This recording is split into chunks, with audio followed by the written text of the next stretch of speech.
And welcome everybody to another episode of the Pulse of Fins Nation. I'm your host, Louis Song, and I am joined by my co-host, Ron Caniff. How are you today, sir? Fantastic. Pumped for one of what is going to be probably one of the best Dolphin seasons we've had in a couple decades. At least on paper, anyway. We're hoping. No. I'm not talking about what's on paper. What's on paper is definitely one of the best teams we've had in decades. I'm talking about what I believe will happen. Will be one of the best years we've seen in a long time. Maybe a few people listening to this in literally their lifetime. So we'll see. I think that the fact that training camp is literally already underway at this point for a lot of teams, I think that's part of your level of excitement. You weren't feeling it during the off season. So that's the off season, man. I'm just ready for the training camp to get here, and then after a week of training camp, you're like, okay, enough of this. Let's get to some preseason games, and then after like one preseason game, you're like, okay, that kind of sucked. Can we just start the season? And that's pretty much the what I go through. The three stages. Well, we're going to have a lot of stuff to talk about. We should have some folks coming in a little bit later. I believe that our new contributor to the network, Chris Early, some of you may know him as Duke from the old days of the FinSider. So that was a long time ago, but he still knows how to hold it down. There are some other folks from the 5 Reasons Sports Network that are going to be joining us as well. Hopefully, Alfredo Artiaga will also be joining us. Matthias, where's Alf? I don't know. You want to go harass him on OnlyFins, which, by the way, is only $3 a month. You just go to their Discord server. Nah, we're not promoting OnlyFins if Alf won't even show up. Yeah, we're running. Always. He literally just finished recording his show. And if you're on OnlyFins, you got to hear it live. So there you go. So I understand why he's not here. Conflicting interests. I think his show probably takes precedent over ours, which I understand. Honestly, if they invited me on his show, I would not show up to this show just to be on their show and just leave you by yourself. That's just so wrong. Like our years of friendship mean nothing, apparently. Nothing, man. Nothing. Well, we got a lot of stuff to talk about tonight. We're going to be talking about what we feel like are the top storylines of Miami Dolphins training camp. I actually did a show recently talking about some of the underrated storylines. Now, this time we're just going to talk about the top ones. So this is the ones that we really want to see more than anything else as far as the training camp situation goes. That we're making up. Like, these are our things we're watching. Well, I'm pretty sure there's some intersection with most of the national media at large, shall we say? No, I take it back. I take it back because the national media doesn't care about Miami. No, they don't. Established. It doesn't matter what sport it is; they don't care about Miami.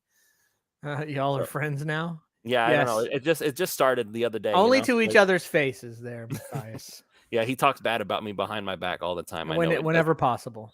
All right, so let's go ahead and get started. But before that, really quick, just want to go ahead and mention, as always, this show is brought to you by our good friends over at You Brake Wheel Fix. You Brake Wheel Fix is the complete automotive wheel solution. Ever parked too close to the sidewalk curb? You Brake Wheel Fix specializes in the repair of damaged wheels from bends, cracks, and curb rash. Or maybe your wheels are faded or peeling. You don't need to replace them, as You Brake Wheel Fix can refinish them to like new. Offering complete refinish options through powder coating, machining, and polishing, You Brake Wheel Fix is the answer to all of your wheel needs. And if you're just looking to give your ride a new look, You Brake Wheel Fix also offers many car customizing options, such as new custom wheels and tires from your favorite brands, performance upgrades, window tinting, and suspension modifications. Located just south of Aventura, you can reach Mark and his staff at 305-748-0112 or online at youbrakewheelfix.com. They're really active on all social media platforms at You Brake Wheel Fix, so shoot them a DM on Instagram, Facebook, or Twitter/X, whatever you want to call it. We're all going to call it Twitter, let's be real.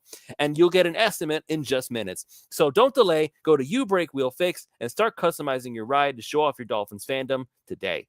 And this show is also brought to you by our really good friends over at PrizePicks.com. PrizePicks.com is the revolutionary fantasy platform where you can now pick up to 6 different players across professional sports leagues, whether that's the NFL, the NBA, the MLB, the WNBA, one of each league. It's up to you to decide. Just choose whether your chosen player will get more or less than their projected stat. They give you free squares over there on occasion. There are special Taco Tuesday promos. Today, they gave you 3 different special tacos, which were discounted props that you could take advantage of. And on Fridays, they have Flex Friday specials where you can get your money back if you lose up to $20 or multiply the amount of money you can normally win. With offers like that, it's hard to justify not signing up if you are any kind of a fantasy sports fan. So use the promo code 5, that's FIVE, and they will match up to $100 on your initial deposit when you sign up. Get this promo code 5, spell that out, FIVE. Go to prizepicks.com, deposit your $100, and let PrizePicks give you $100 of their dollars for you to play with and get started winning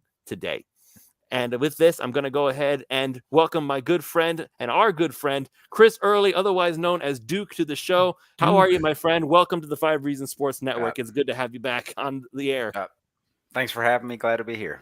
How are you guys doing? I'm great. And I just realized the moment that you popped up, Duke, I have never seen you before in my life. I just realized as you popped up. At first, I just saw your face. I was like, who the hell is that guy? And I was like, oh, it's Duke. I've never seen you before. I've never met you, and I've never seen your picture. Well, that's kind of surprising because I was on the show during the draft night. So came in the clutch. That's how he ended up on the network. Yeah. So, but that's apparently cool. I was not there or watching. Bad. That's so bad. And I was on FinsUp Radio about 12 or so years ago. I'd forgotten it was called Finsider Radio. I just said the Finsider. Yeah, so don't go back and watch those shows. I remember don't look at me. So I remember listening to you actually on Finsider Radio. That was like, I mean, there used to be a period of time when there was only like 2 or 3 Dolphins podcasts that existed. That was it. Yeah. And there was I was about 70 pounds heavier then, so there was Finsider Radio, there was Fin Maniacs, and then I came on with Unsquish the Fish, and there was like so little else. There's a few other things around, but not very regular. That's when I was like, oh my God, there's like no Dolphins podcast. Let me get on here. And then all of a sudden there was like 40. Lewis, don't forget to send me a timestamp. Why don't you come on the show and say it to my face, Hussam? How about that, man? I said it was open. It's open season. You're watching live, Hussam. Just write them down. No, I'm just kidding. Yeah, no, he's there. You don't need it. You can pick whatever timestamp you want. You're literally watching the show as it happens. You could even break in if you wanted to, although he's probably working. No, and I didn't realize that Hussam. He's saying, I'm at work, but I didn't realize that Hussam lived actually fairly close to me. He's in Orlando, so I'm just southeast of Orlando. Go figure. Not that anybody cared about that or like that was interesting, but it was to me. Yeah, hey, listen, small worlds are always interesting. So we're going to go ahead and get into it. So training camp coming up. We've already had the rookies come in. So we're going to go ahead and Hussam, it's in the Discord server if you want to pop in. The link is right there.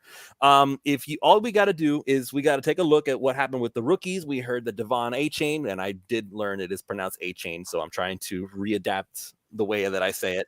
Devon A-Chain, he impressed with minicamp. He impressed with rookie training camp. So now we're going to get the veterans in there. We're hearing that Teron Armstead is going to be starting out on the PUP list along with Nick Needham as well. Those are the notable ones, I suppose. But the real discussion that we're going to be having right now is who are the real competitions going to be surrounding? What are the main storylines for training camp? And now Hussam Patel is hiding here. He's he was there, and I think we both tried to add him at the same time. So there he goes. Okay, so maybe I think it's a black there. Screen. Yeah, he's kind of there. So all right, well, I'll tell you what. He knows how to add himself. So I'm just gonna until I see a camera, I'm just gonna okay. He's there, but he's not. Oh, there he is. I'll let you push it. Oh, yeah, he's at work. All right. He's definitely at work. He cannot hear, or we cannot hear him. Oh, well. We just get to see him. Hi. Okay. Yeah. Okay. Bye, Hussam. Bye. Hussam Patel, everybody. Okay. So, the Duke, thank you very much. So Isaiah Wynn is going to be on the PUP list, and so is Tanner Connor. So that's a little bit disappointing because already Isaiah Wynn is off to a fantastic start. Yeah, because we're hoping for him to maybe compete for that left guard spot. I mean, I think a few are maybe even hopeful for right tackle, but at least for left guard. And I don't know, maybe perhaps that's not going to happen. We'll see.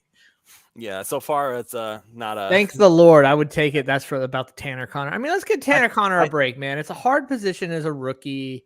He dropped one pass. Yeah, it was the only pass. Okay, or you could say he dropped 100% of the passes thrown to him. But he dropped one pass. Let's give the guy a little bit of a break. I I would see him probably doing more this year than Higgins. Not that Higgins isn't going to be a good player. It's that's like one of the toughest positions to learn as a rookie. Even the best of the best most times don't come in and dominate in that position in the NFL. They just don't. So this is one of the other things that Matthias said he dropped 2. Okay, well listen, my are we gonna do this? Like, are we gonna crap on we remember how much crap we gave Braylon Sanders for that one big drop that he had, and we were ready to crucify him for that. Like, I'm still mad at Kenny Stills dropping the damn touchdown in the Seattle game opening week. I know Duke knows what I'm talking about, doesn't he? Sorry. Anyway. Those are the days, right? It was Skyler's best pass of the season, too. So his one good pass. Jakeem Grant. Braylon Sanders also had a drop.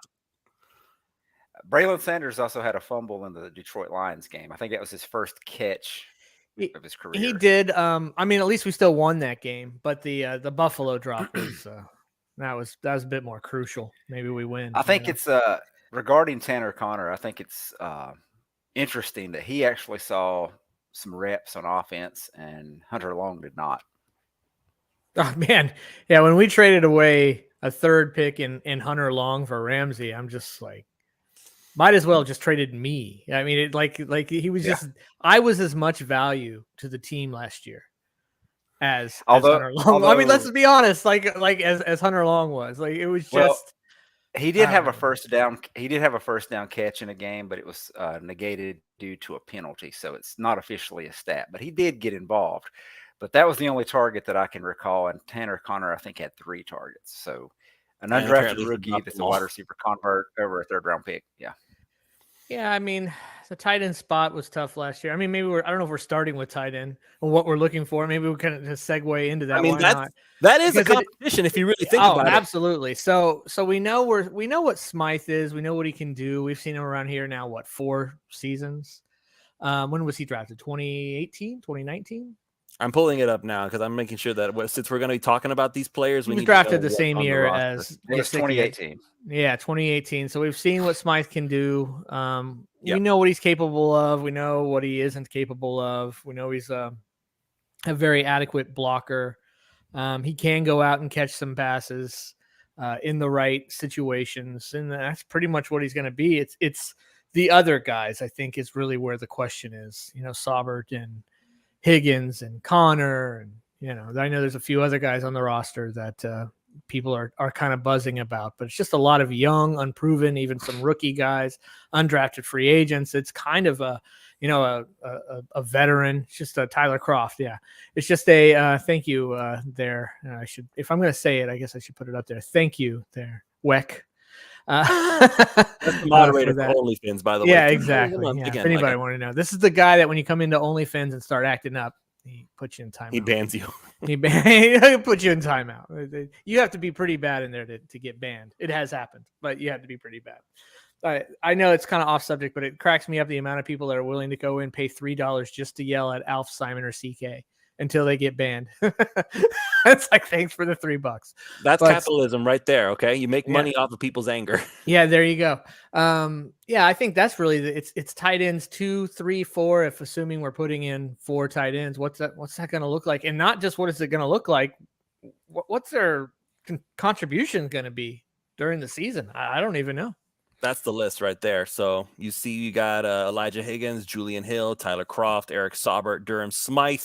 And since Tanner Connor is now going to be on the PUP list, he does not qualify to be on the official roster at the moment. But that's the list right there. So we know that Durham Smythe is going to be the starter. I'm guessing Eric Saubert is number 2. But do either of you think that maybe Tyler Croft walks in the door and kind of takes Eric Saubert's place? I really don't know much about either of these guys, to be perfectly honest. I know the 3 yards per carry crew were big on Saubert, but it's not like he's a household name or anything. Go ahead, Duke. I don't think Croft will take Saubert's place, but it depends on this Tanner Connor situation, how injured he is. If he comes off PUP before the season starts, that opens up a roster spot. Remember, they kept like 5 tight ends last year.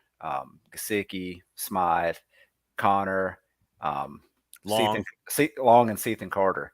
So they're probably going to keep 4 to 5 tight ends. So that gives Croft a spot, but it also, with Connor not being on the roster or on PUP, that opens up a spot for him to maybe contribute.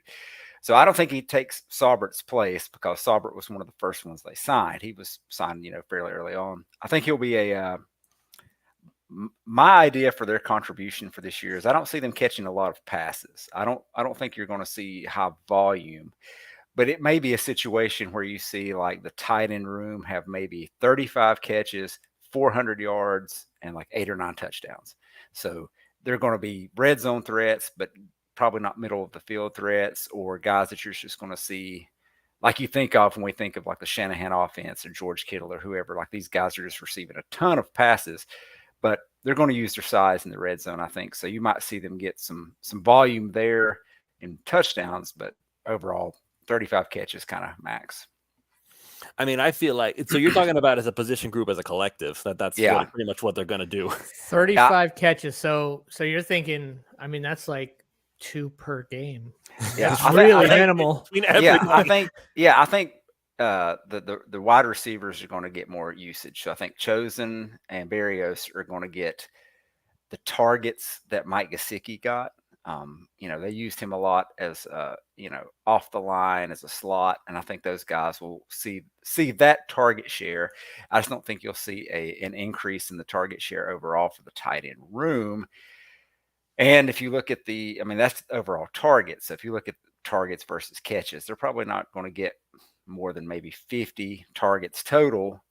You figure about 35 catches out of those 50 targets, and probably 10 yards or so per catch. Usually that's kind of a typical tight end yards per catch, given how they're used in this offense. They're not going to necessarily be field stretchers. There's going to be those short outlet passes.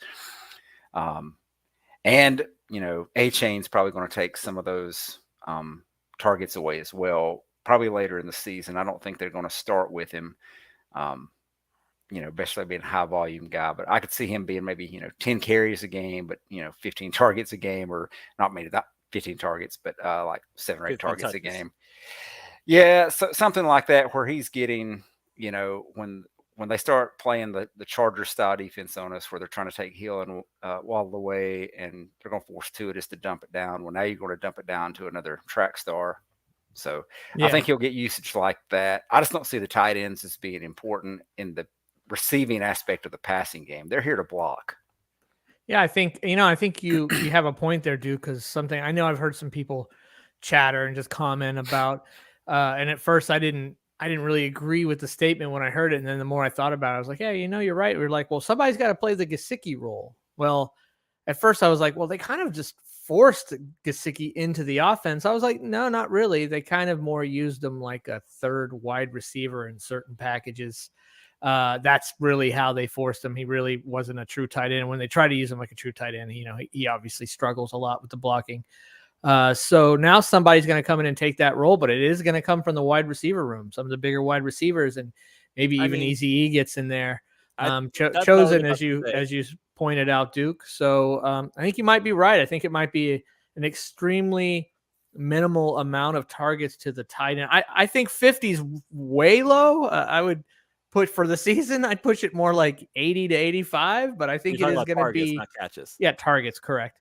Total for the room, but I think you're right. I think it might be extremely minimal, and I'm really excited to see what they're going to do with tight ends, because now that they've just, forget it. There's no Kittle to go get. There's no Kelsey to go get. Like we don't have these guys draft anymore. There's no Mark Andrews to go just grab and put on my roster. So then what am I going to do? Let me just get some tight ends that can block, and this is going to help the running game, and I'll use them in different ways than we did. So I'm kind of excited about maybe kind of a more emphasis on the run game, and a little bit maybe new wrinkles of some things we didn't see last year. Because what we don't want, what no team wants to do, is come out and do exactly what you did the year before. Even if you're the Kansas City Chiefs, you can't go out and do exactly what you did the year before, or people catch on to it. So you got to have some new wrinkles, some new things, some new designs. And this, I think, might be part of it. The wrinkle is Patrick Mahomes. He plays backyard football, so you can never predict what he's going to do at any given moment. That's a good point. And I listened to you guys when y'all did the fantasy show a week or so ago. I don't remember. We crushed that show. Lewis hated it. He has nothing. He don't care about fantasy. He left halfway through. I don't play I had fantasy to leave, football. and I was trying to tell you. But it's fine. I don't play fantasy football, but I was actually out doing cardio, and I like to have listen to a podcast or something. So I was listening to another podcast. I didn't know you had a live show, and then I saw it on my YouTube feed. It's like, oh, you got a live show. So I turned it on, and I specifically heard the tight end section. You're talking, and I think it was Alf mentioned, nobody on the Dolphins is a draftable tight end unless Elijah Higgins really kind of takes off. And I can see him having that kind of role, and I wouldn't expect it early on, but he's going to be your Mike Gesicki in this offense, where he's like, look, we're not lining you up in line. We're not asking you to block defensive ends or any of that. We're going to have you line up in the slot, and you're just going to be a big slot. And he's going to get some of those routes when he develops a little bit. So that's an interesting storyline for a camp, is because, I want to see what they do with him and how he interacts. And I don't expect a lot, but I'd like to see what he does, and if they can bring him along quick enough to be a contributor early on. Yeah, definitely. We shall see. We shall see. I don't know, guys. What do you think? Do we want to move on to just another random position? Want to stick with the offense? Maybe talk a little bit about what we're looking for in camp from. I mean, the quarterbacks are kind of obvious, right? I mean, we know Tua is the starter. And it feels so different than last year, because last year there was a lot of doubts about Tua, and there wasn't any doubts from me about his ability, but there was some doubts about, because we kept on hearing this stuff about his work ethic. And I think all that got put to rest too. So I was concerned that, boy, is Teddy Bridgewater going to come in and know this offense better than Tua? And I was saying a lot of really stupid things that no one should have listened to. And if you didn't, good for you. And if you did, I'm sorry. I got to work out with the Lions. Yeah. But now it's just solid. We know Tua's a starter. We know what he can do. We're just hoping he stays healthy. We see Mike White coming in. That's just another question for me. I have less faith in Mike White coming in than I had in Teddy, because of the fact that they got it so wrong with Teddy as the backup quarterback. How do I know they haven't gotten it wrong again? So that's a question for me. So I'd say out of this room, what I'm really watching is, how well does Mike White pick up this offense? What's he look like in training camp? What's he look like in the preseason games? Because we know most likely this guy is going to be playing some games, playing some quarters, taking some snaps for sure in Miami. So I guess that would be my question. I mean, do you really think that Skyler is going to beat out Mike White? If it happens, I mean, I don't want to diss on Skyler, but I can't get out of my head. I can't get out of my head what I've seen from him in his rookie year. So I just think that if that happens, that's a problem. There's no offense to Skyler, but if he just takes that backup away from Mike White, that's a problem. Listen, I will dump on Skyler, because you know why? Because if Skyler had played even just a little bit better against Buffalo, the Buffalo Bills go home on the road in the wild card. I know, but he was a rookie, and I hate that I can't say he was a 7th round rookie, because then the first thing you think about is, well, Purdy was a 7th round rookie. Like, I know, but that's such a rare thing. That's an outlier. And what you're being asked to do as a quarterback in the San Fran offense, even though I know it's the same offense, but they run it differently, is not the same pressure of what McDaniel is asking the quarterbacks to do in Miami's offense with the talent they have and the kind of plays they run and the deeper throws and the accuracy it requires. It's just different. And you can't expect this. I don't think Purdy would have come in and done great either, honestly, under those circumstances. So I just don't want to bag on Skyler too much, but I just feel like if he comes in and takes that second position away from Mike White, that's not good, man. That's not good for Mike White. I think it's a couple of things with Skyler was that he came into the preseason, looked dominant and played very well. And then he gets into the regular season. And of course it's a lot more sophisticated and complex stuff he's trying to read from the defenses. And so, yeah, he looked a little lost. And like you were saying, the Brock Purdy thing was an outlier. That's not typical. So the fact that he goes into Buffalo in the playoffs and at some point he's within, a score of winning that game. Says something, because the last playoff game that Miami had, Matt Moore was the starter, and I would say he's a better backup than Skylar Thompson was, and that game wasn't close. So I think Skylar, with a year in the offense, with that experience, could give Mike White a run for his money. So I look at it as, I think they're going to let the best player win, and if that's him, then maybe that's bad for Mike White, but I still think he's got that opportunity. And I mean- welcome Alfredo Arteaga to the show, who just finished up 3 yards per carry. Make sure you listen to that. How you doing, Alf? Alf, can you hear us? Did Alf walk away from the computer?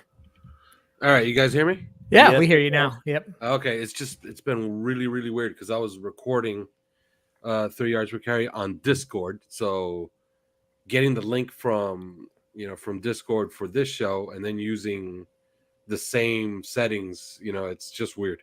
I guess it wasn't taking it the first time. It doesn't even have my avatar, huh? Nope. No. It's just a blank. It's just a blank slate. All right, it's okay.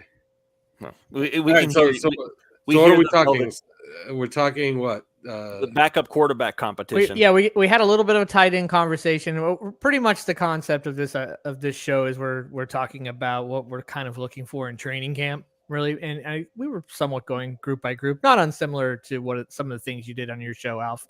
But we were just having the conversation about the QB spot. Obviously, we know number one. There was no conversation there about kind of Mike White versus Skylar Thompson. My thought was that if Skylar takes it away from Mike White, that's an issue.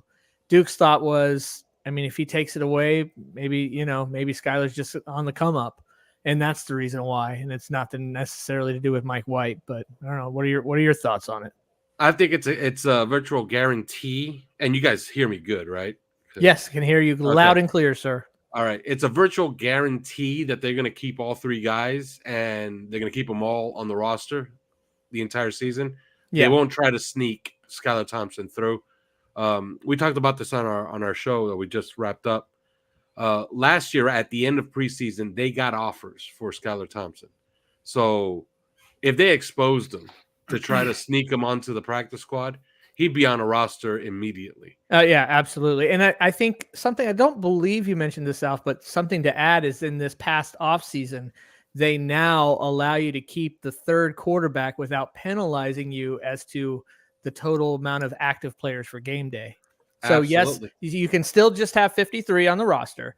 However, you now have an extra game day player, and that extra game day player is a third quarterback. So I think it's going to encourage a lot of teams to keep 3 QBs on their roster as opposed to 2. So we may see a lot less cuts too.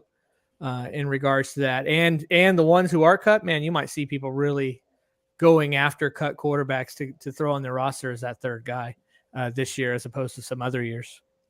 Yeah, absolutely. And if if Skylar Thompson does beat out, and let's say he beats out Mike White for the number 2 spot, that's actually a good thing. That means that you scouted correctly a year ago, and you justify that draft pick now. But I wouldn't be too concerned about it, because if either one plays, obviously something went wrong, right? Well, we know that come on, let's be honest. We really think that neither one of these guys are going to play this year. I mean, I'm just going to say it right here. If Mike White and Skylar Thompson only take snaps because we're up 45-0, Dolphins are winning the Super Bowl. I'm sorry, it's just happening. Like, Tua plays every game and isn't injured. I mean, come on, we saw what it looked like last year. A healthy Tua. It was almost an unstoppable offense, and we might even have a better defense than we have offense this year. So I'm just going to say that. I just think it'd be shocking to me, based off Tua's history, that these guys don't play some games. I think the problem, though, is that the sad part is that a lot of this Tua getting an extension talk, the prerequisite is that he has to play all 17 games. Justin Herbert just got a whopping contract from the Los Angeles Chargers right before the show started. It was announced that he got this contract. It was like, what, 253? 252.5. It's 500,000 more than Lamar. right? Is that's not the highest paid though, right? That's Yeah, it is. It's the oh, it's it the is. yeah, it's the highest paid, but it just means that he's next. That's all that means. Joe Burrow, he'll be Joe the highest Burrow paid is here going shortly. to break the bank. Joe Burrow's going to Maybe, break except the for Bengals. Cincinnati. I mean, it might be. The tweet that I saw here from Adam Schefter said 262.5 for 5 years. Okay. Yeah, 500,000 more than Lamar Jackson. Yeah. Just enough to Joe just. Burrow's going to break the Bengals. He's going to.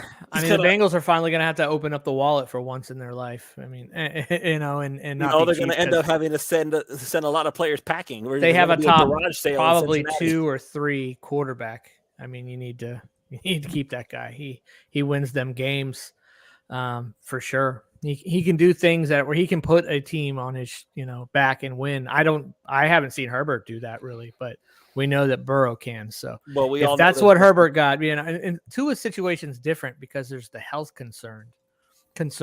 That's the thing. Like, it's not going to just go in order like that. Oh, Tua and then Burrow, they each get $500,000 more than the other. I don't think it's going to work like that. I don't think the Dolphins are extending Tua this offseason. I just don't think they're going to. Yeah. So I think it'll go down next offseason if it's going to happen. What we know for sure is that Justin Herbert won Alf a lot of money. That we know for sure. Thank you, interception. With his fourth quarter interceptions? Yes, exactly. What does that contract come out to? He has 14 fourth quarter interceptions. So how much is it? How many million per each interception? I'm not that good at math, so I can't. 3.75. That's funny.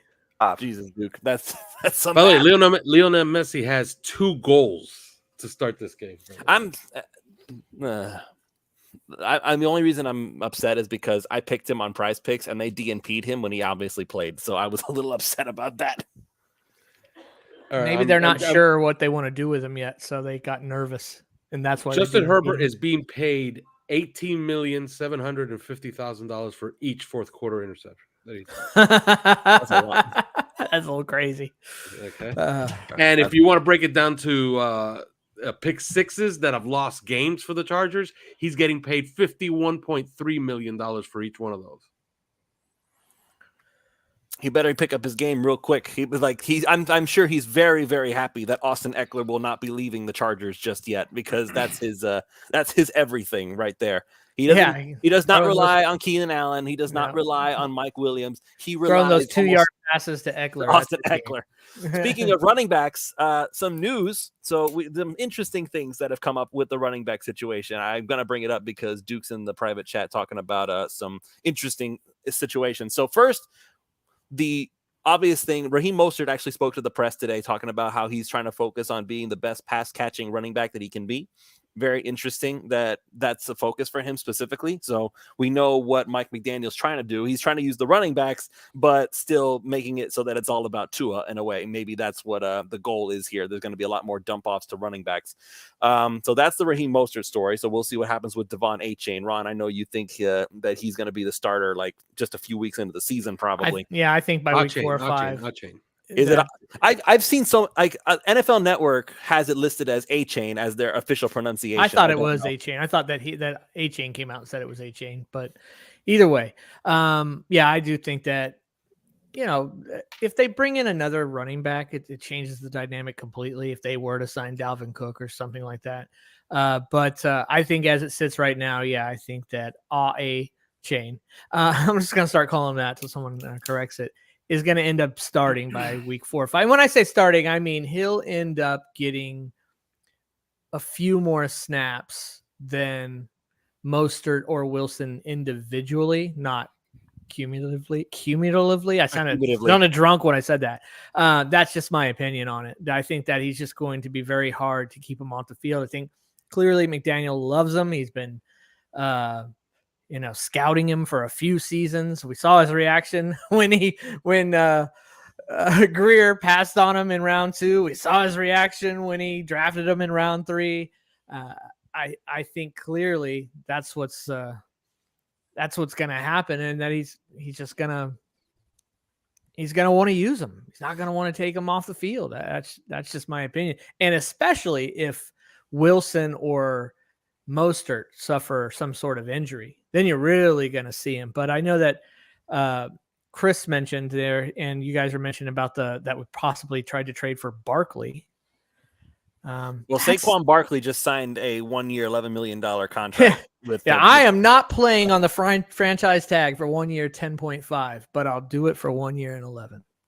That's just that's so weird. You know, we talked about this on the show, and pardon me because I'm trying to eat because I haven't eaten nothing all No, day. eat up. But we were talking about this on the show.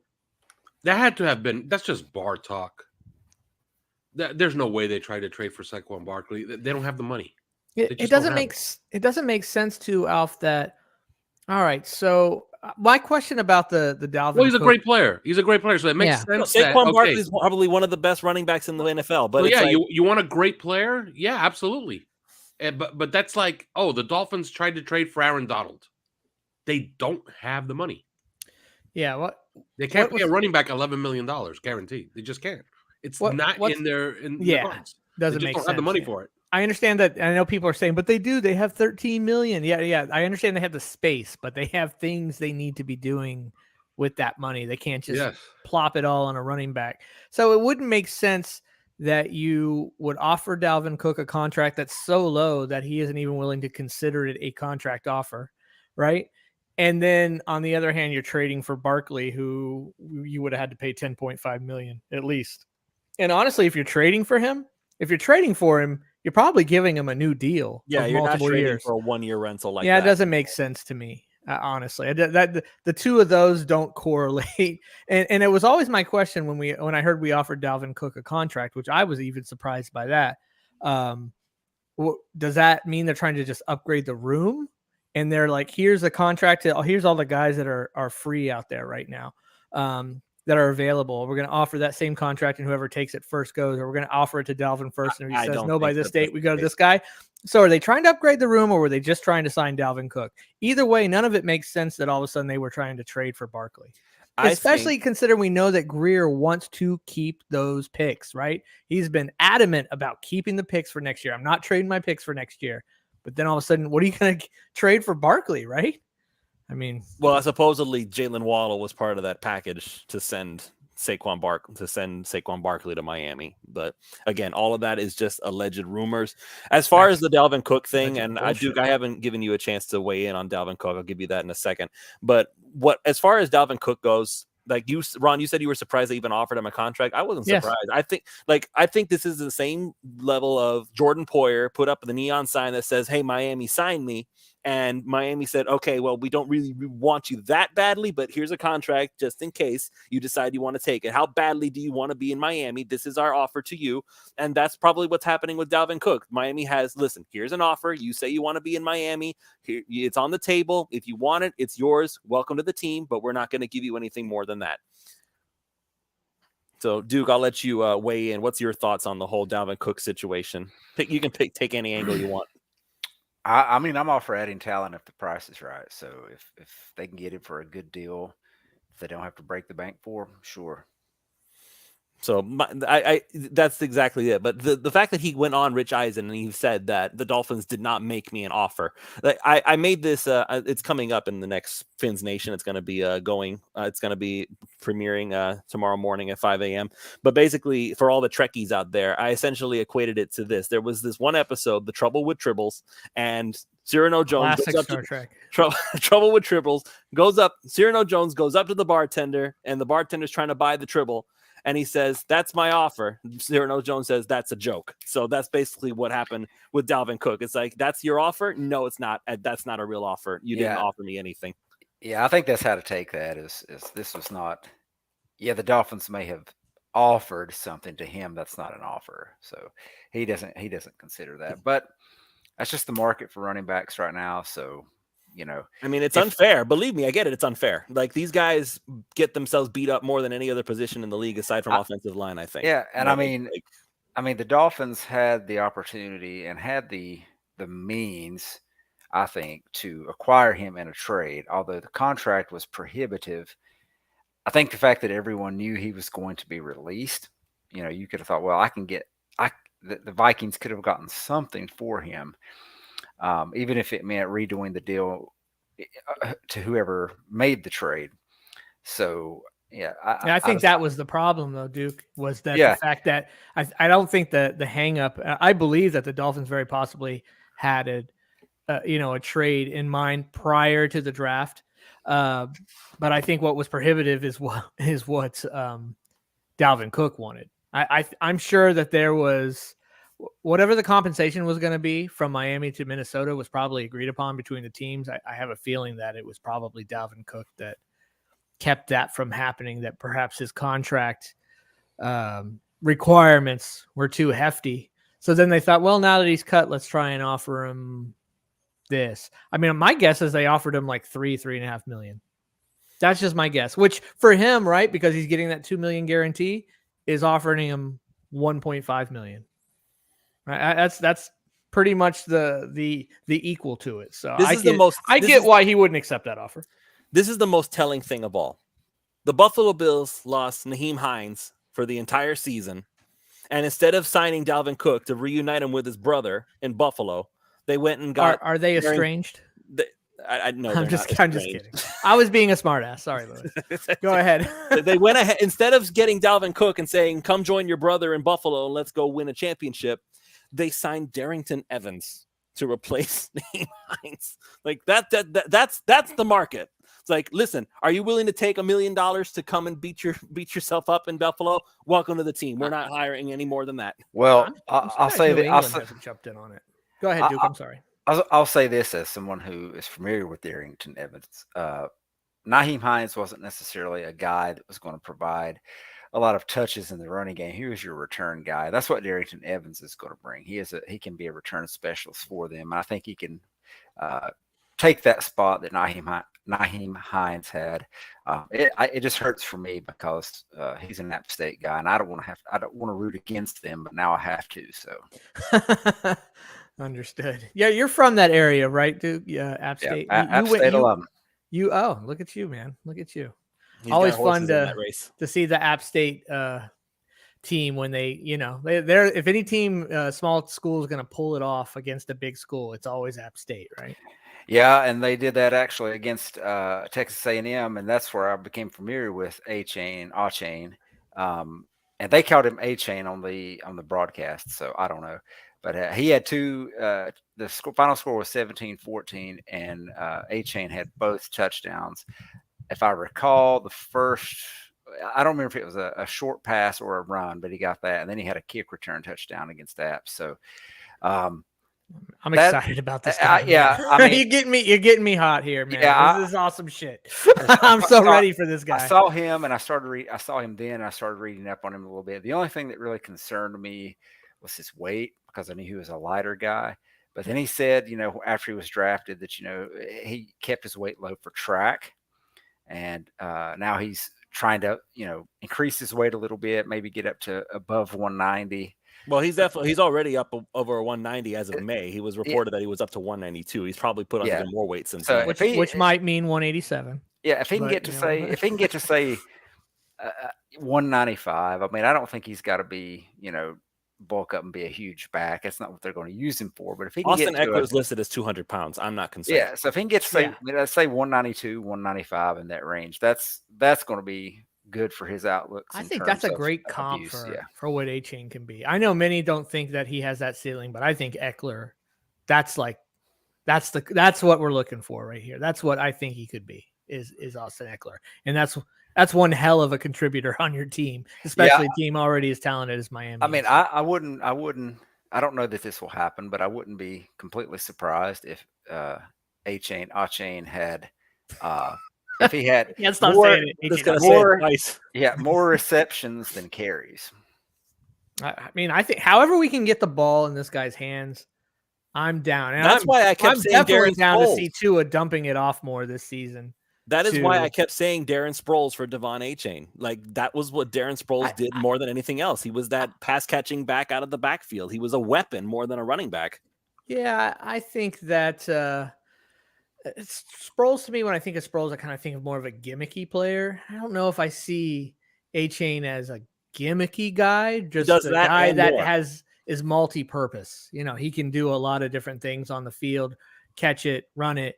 He's a weapon. As well as a weapon. He is an offensive weapon. That is right, folks. So get ready for him. And I understand it's not going to be week one, Like everybody's saying, You don't Ron, know where's your that. A-chain guy? You He don't had know 3 that. snaps, You really dude." don't. You Like no, give it till like week 5, week 6. Let him get into that. I'm And- telling you guys are not going to be disappointed. You're going to forget that the Dalvin Cook thing and all y'all talked about was Dalvin Cook for 3 months. You're going to forget who that dude even was. You're not even going to think about him anymore. I promise. And I think it's kind of interesting that you mentioned that. I could see him getting a lot of run in the very first game of the season because we played the Chargers, and that was the game where, Staley kind of playing the defense to take out Hill, take out Waddle, and it was just a really bad game for Tua. And I think it's going to be a situation where they're like, okay, if they're going to try to play that stuff again, we're just going to let Tua dump it down to A-chain all the time. And if other quarterbacks can dump it down to the running back 100 times a season, then Tua can as well. Other And quarterback being Herbert. So if you're going to see that and they're like, all right, you take away those routes, we're going to get a guy that's 4.2, 4.3 and dump it off to him underneath, and you deal with him. And then when you have to deal with him, then we're going to get Hill and Waddle involved. And I think, Chosen's going to be a factor there too, because they're going to use him to run deep a lot. I don't know, man. I'm just really excited for the way they're going to work this offense, because now I think there's more pieces that can contribute and step up when defenses try to take away your primary options.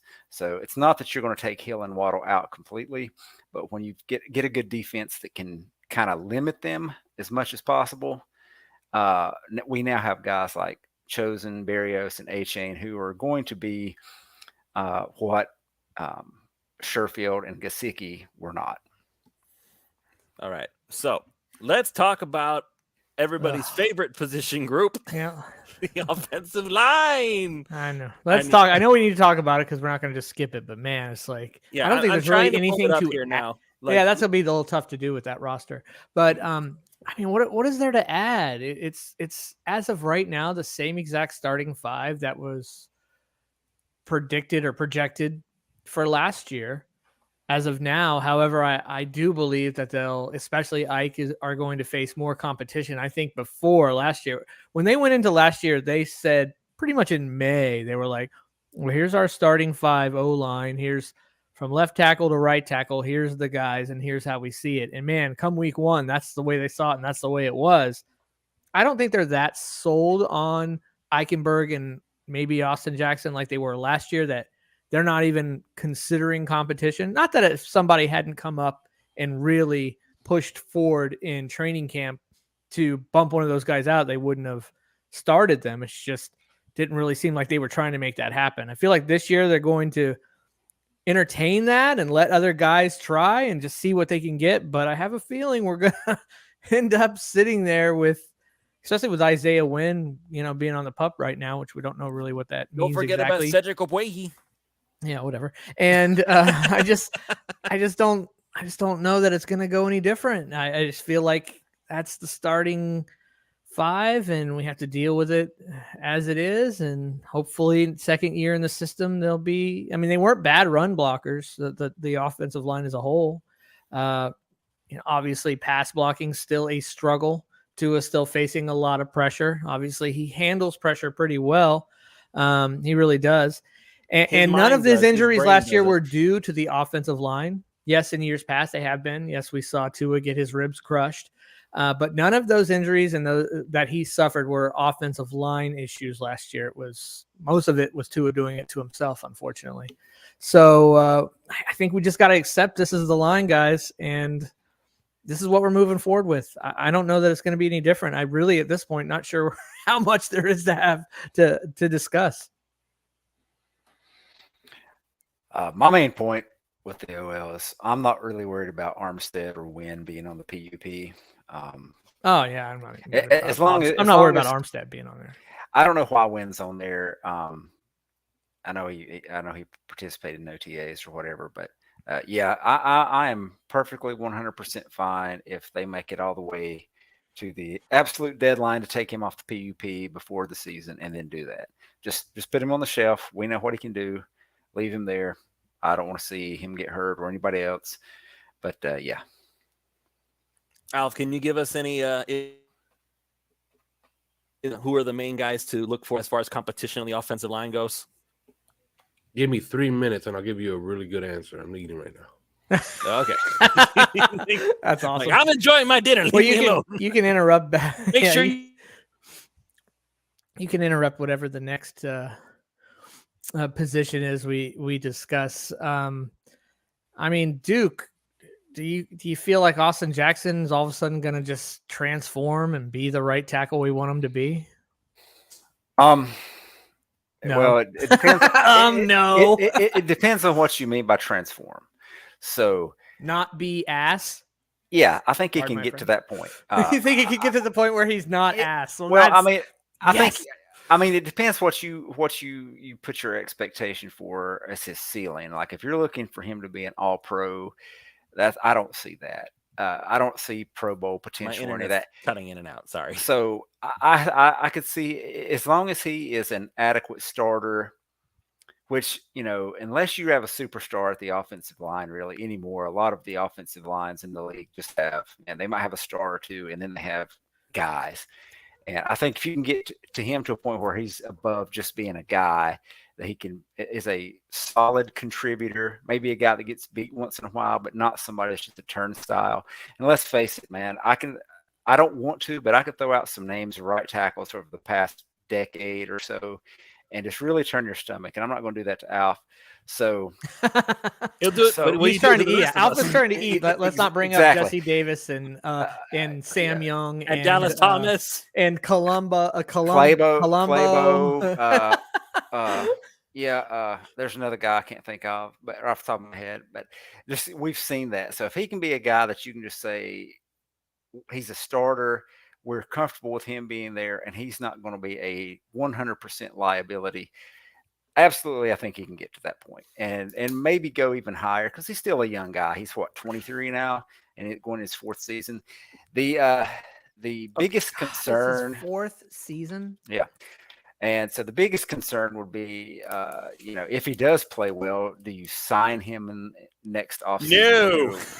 No. Well, it may. depends on the level of play. And it does. I mean, if is he going to play well enough to where he resets the market like McGlinchey did? I don't think so.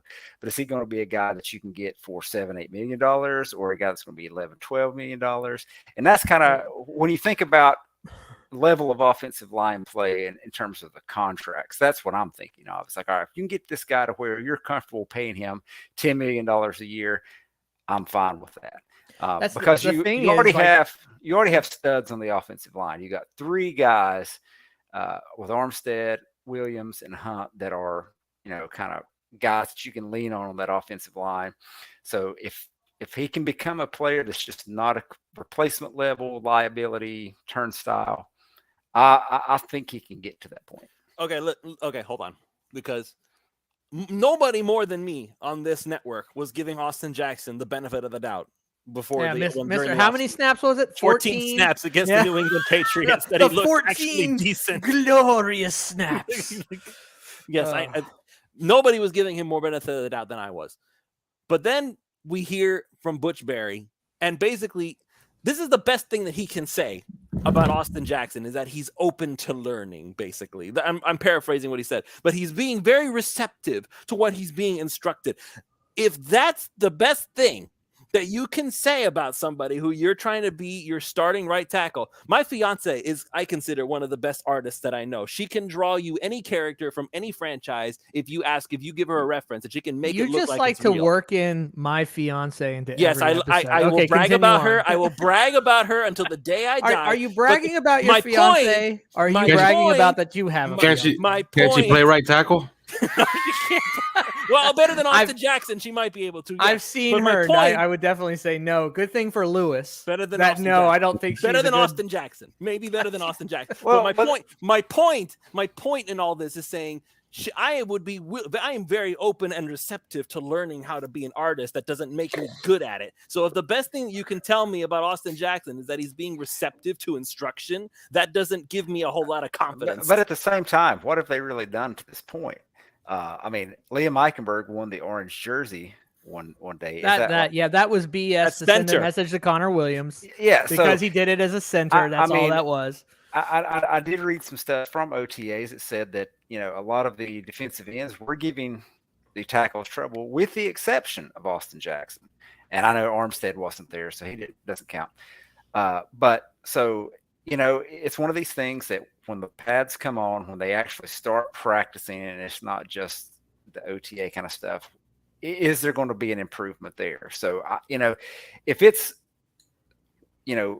going into week one and Butch Berry saying, well, he's receptive to learning, yeah, that's an issue. In May, I'm not worried about it. So I want to see what he can do out there, and I want to see because you can tell he's worked at building his physique. So he doesn't look the same as he did last year. He looks like he's improved physically.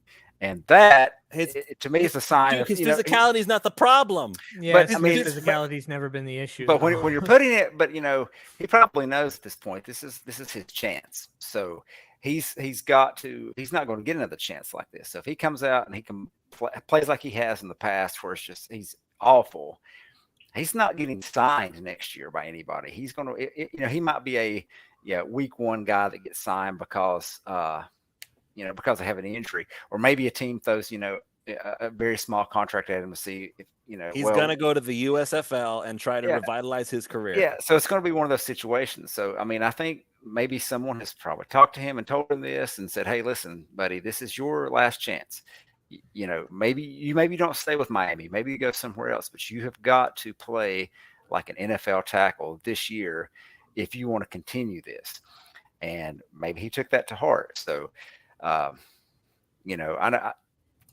want him to do well, and I think it's in Miami's best interest. We all want him to do well, dude. Yeah, and we so, all. I want him to do so well we can't even afford him next year. I mean, I know that sounds bad, but it would be our luck too that Austin Jackson plays himself out of Miami because we can't afford him, not because he's terrible. That would be our luck, but I would take that over the Austin Jackson we've seen. Yeah, but Alf, I know that you said a few minutes ago you wanted to finish your food, and then you had some good stuff for us on the O-line. So before we move on to defense, since we're an hour in already, fast hour. Well, I don't have to go anywhere today, so we can keep going. All right, go for it, Alf. What you got? Well, I think it's obvious that they have Austin Jackson essentially penciled in at the right tackle, and they don't seem to have any other plan other than that they're trusting Austin Jackson to do this, right? Kendall Lamb is a guy that, he's turned heads, and he seems to have made some friends in the coaching staff because they brought him back after playing one game, a game that he actually looked pretty good in. And we don't know where he's going to end up, but Ryan Hayes is the guy who they drafted, who I suspect, and I'll ask him this when I see him in camp, and I hope he's not going to give me the same BS answer that everybody else gives, which is when I ask him, what is your preferred position and where do you think you play the best? I hope he's not going to say, wherever they put me. If he says that, I'm like, okay, yet another guy giving me bullshit. But, I asked Andrew Van Ginkel that as a rookie, and Andrew Van Ginkel told me if it were up to me, I'd rush from the blind side tech, as a 9 tech 50 times a game and do nothing else. And he told me that straight up. And I'm like, okay, this guy's honest. I want to see Ryan Hayes say, you know what? I'm a left tackle and I'm nothing else, because that's probably what he is. And if that's the case, then you have a backup plan at right tackle, which is Kendall Lamb, right? But I think that we're going into camp with, for the first time in the last 3 seasons, an actual position that I believe is completely up for grabs. And they will settle that. And that's at left guard. Liam Eichenberg is not getting a free pass. I believe they're kind of handing the position so far to Isaiah Wynn, and it's going to be a completely open position. And I can't wait to see. I understand that Isaiah Wynn's on the pup. It's like he better not be getting it handed to him if he can't even practice. Yeah, but you got to understand what a lot of times when you see that there's guys on the pup and they're usually big guys, it's because they haven't passed their conditioning test yet. That's all that means. I sincerely doubt that. We didn't have that issue. Didn't everyone pass their conditioning test last year? Last year they did. Was it last year where they had DJ Fluker on the roster, or was it the year before? The year before. It was the year before. Yeah, DJ Fluker failed his. Speaking of which, DJ Fluker is still available, guys. Don't tell Alf. Yeah, well, we'll get 25 minutes on why DJ Fluker is the starting right tackle for Miami. Well, he hasn't played in 2 years. Doesn't Duke have thoughts on DJ Fluker? I remember DJ Fluker being a heavy point of emphasis on FinSider Radio at one point. I mean, all I remember from like his draft profile was he had the longest arms, Roll Tide. maybe ever. It was unreal, his wingspan and his arm length. So I mean, again, it's the situation. I'm all for bringing in talent if the price is right, and if he comes in and he wins the spot, good for him. I don't think it's a make or break thing to get him, but I hope he gets an opportunity somewhere, because you kind of wish that, especially somebody making a comeback. So I don't think it'll be Miami, but I think he's just too fat. Nobody wants him. I don't know. His videos were going around where it's showing him working out and stuff, and he looks like he's in pretty good shape. Well, remember that fake news. The reason he got cut is because he was going to be suspended for 4 games for PED. For the PED. Maybe that's why it looks so protocol. Good. Okay, man, he needs to learn like what to do when he takes. So he was on some serious juice. But the last time that he played, at right tackle was not going to be his best position. The last time that he played, he actually had pretty good tape in Seattle and in Baltimore as a right guard. He was okay as a tackle, but his best tape was the last few years, especially, was a guard. I don't think there's a spot for him here, and it's been 2 years already. I think that ship completely sailed. But Isaiah Wynn, again, that's where it's at. It's Isaiah Wynn, it's Liam Eichenberg, and there's going to be one winner, and the loser is going to be relegated to backing up that position. So that Liam Eichenberg center experiment is over already, you think?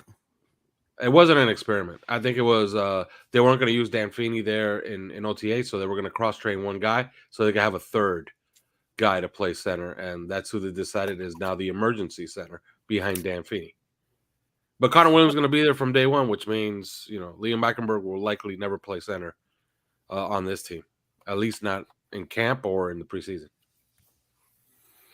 Oh yeah, I see Duke in the private chat. He's talking about the bad right tackles of history. I'd forgotten about Jonathan Martin. I had selective amnesia for Jonathan Martin. Why are you bringing up? Why are you reopening these wounds, man?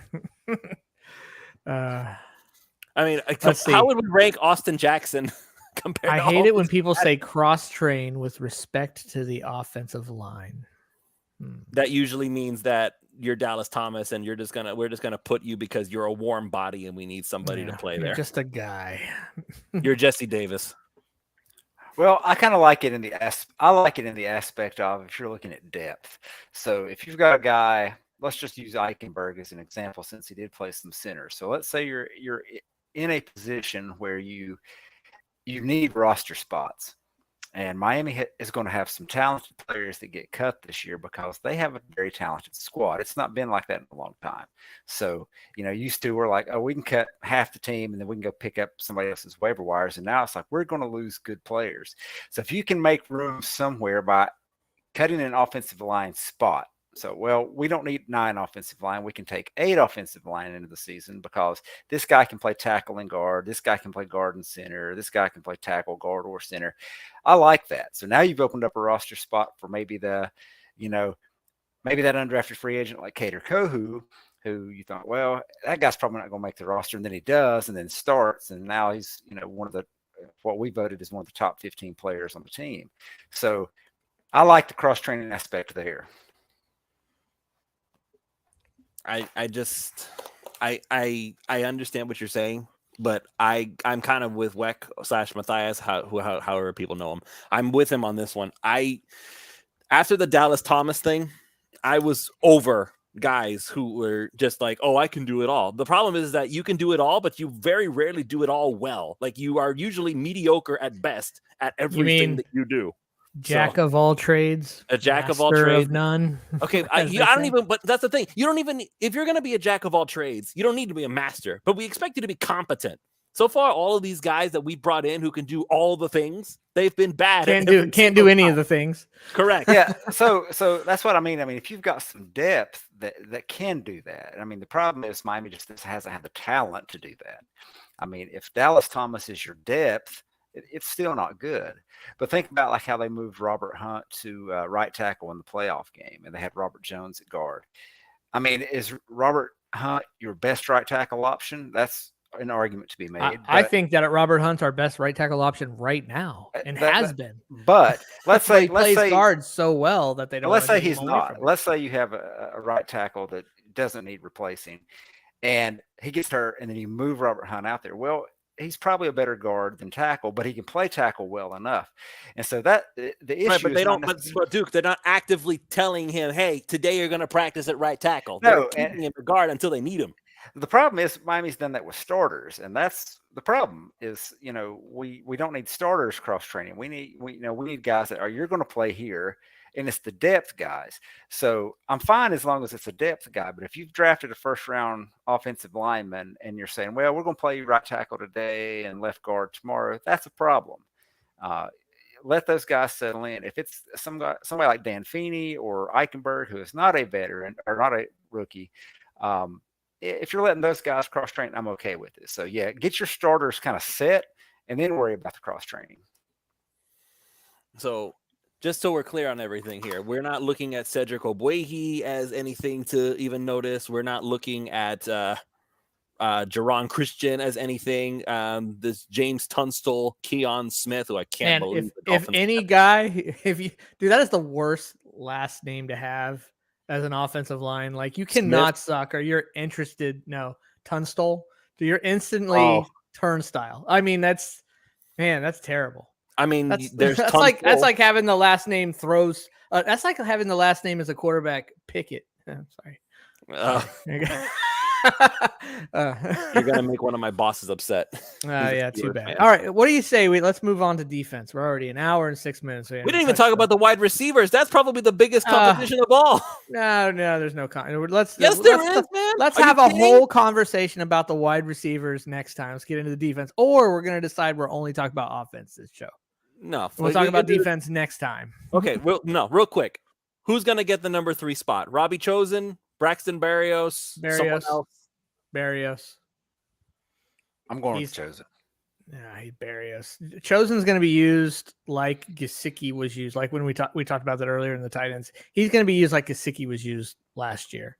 I think he'll be used a little bit like when they did that one package where they didn't have Waddle or Hill on the field, and they have that other package. Like, you'll see him a lot in that. But Cedric Wilson. Alf, I'm sorry. I think I interrupted you. You just said something. Yeah, I think Chosen and Berrios are going to play almost equally. I think Chosen will play a lot. I think people are going to be surprised by how much he plays. Is Chosen now our Scherf replacement? Is that the guy? No, I think they're hoping that Azukama is going to be Scherf's replacement, and they're going to they're changing up a little bit. He'd be like wide receiver 6. How they're going to play this year. I think Chosen is – you're going to see him running a lot of buddy routes from the slot, and that's going to open up a lot of stuff underneath for the Dolphins. So I know we're not having a conversation about the construction of the final roster, but just looking at the wide receivers, man, like, they got some – this is going to be tough. I mean, you got Hill, Waddle, Berrios. I mean, if you want to say Chosen's a lock, that's 4. I mean, you got Cedric Wilson, you got Ezunkama, you got River Craycraft. I mean, that's 7, right? I just named 7 dudes right there. I mean, I don't know what they're going to do with that. That's a conversation for another time, but that's tough. That should be, that's good. And we think this every time, but I think the last few years when we look at our wide receiver room, we think, wow, that's tough at position 6, 7. Then guys get cut and no one gets picked up. But because as Dolphins fans, we always overvalue how good our own players are, and I think most fans of most teams do that. But I mean, it does tough based off this, just based off what we're thinking. It feels like there's a role for every single one of those players I just named, right? We can see a clear role. Well, it's 7 dudes. Like, I don't know what they're going to do there. One thing I'll mention about Chosen, and it kind of depends on how you feel about Kyler Murray, but Tua will be the best quarterback he's ever played with.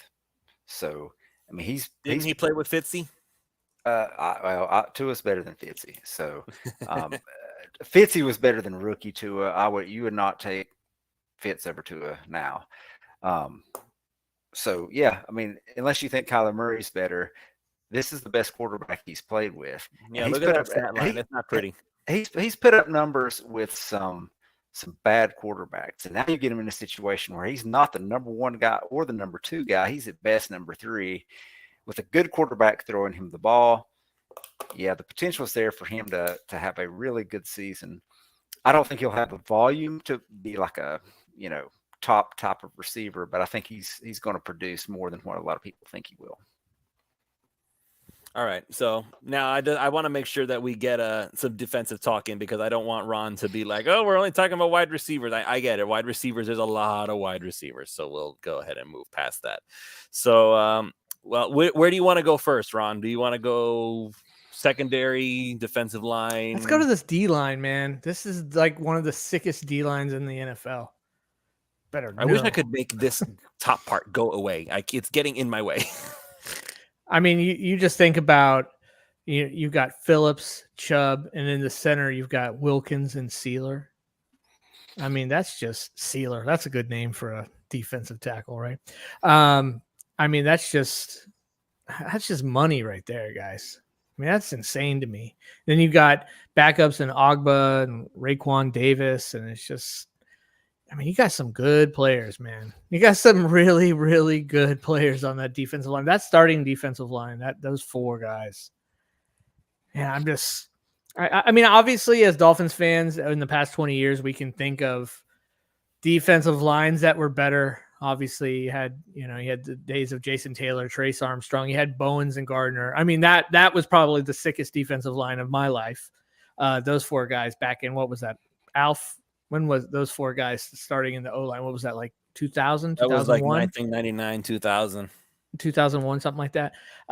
So, yeah, maybe it doesn't compare to that defensive line, but it's not super far off. And I stop at comparing Phillips to Jason Taylor. However, I do want to remind people, go back to Jason Taylor's career. I don't consider Phillips part of the defensive line. Yeah, I understand the way it is with the defense and blah, blah, blah. But when we're just kind of thinking about the classic 4 guys that are going to be rushing the passer. I mean, you're almost always going to have 4 guys rushing the passer / interacting with the offensive line to stop the run, what have you. It's those 4 guys. That's the starters. But I just feel like, back to my point about Phillips and Jason Taylor. Jason Taylor didn't really kind of explode until year 4. I think a lot of people forget that. In fact, his year 3 wasn't anything super impressive. He didn't really become Jason Taylor until year 4, 5, 6. And, this is just Phillips' 3rd year. So I just think we want to keep that in mind, that, I think Phillips is going to be really great. I think he's showing a lot of signs of being a phenomenal player. And Chubb, Chubb coming in halfway through the season, that's tough. Now he's had a whole off season and he's playing in a defense he knows very well, for a coach he knows very well. And that's a perfect marriage right there for me. And we already know Wilkins and Sealer can do it regardless of the scheme. We know what those guys can do. We've seen Sealer do it and Wilkins do it through a few different kind of variations of defense. So Christian Wilkins is number 81 on the NFL's top 100. Keep that in mind. And that's player voted. Yeah. So the guy's great. So, man, I'm just pumped. I think this defensive line is where the defense, I understand that secondary, everybody loves our secondary, but for me, it's the defensive line. That's where it's all going to start for this team. I mean, the thing is that I like you brought up Jaden Phillips and them. I don't really consider them part of the defensive line. I'm looking at this defensive line and I'm actually a little more skeptical about it, only because, we have great players to head it up, but just based on how we're projecting the actual formations to go, we don't have as much depth as I would like. We have, like you said, we have Emmanuel Ogbah, who probably he'll be like a defensive end, yeah, but he's probably going to play more inside too. Raekwon Davis, Zach Sealer, and Christian Wilkins. After that, it's kind of hit and miss. Randy Charlton, he's a undrafted rookie out of Mississippi State. Josiah Bronson, Anthony Montalvo, Brandon Peely, Jalen Twyman.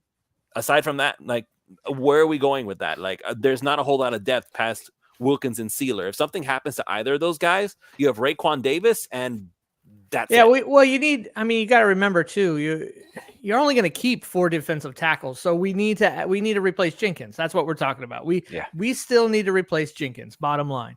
I mean, that's where we're at there. You're not going to keep 5, 6, 7 defensive tackles anyway. You're going to keep like 4. We have 2 really, really, really good ones and 1 more than but they can never Raekwon get Davis hurt. would start on a lot of teams. So, would he though?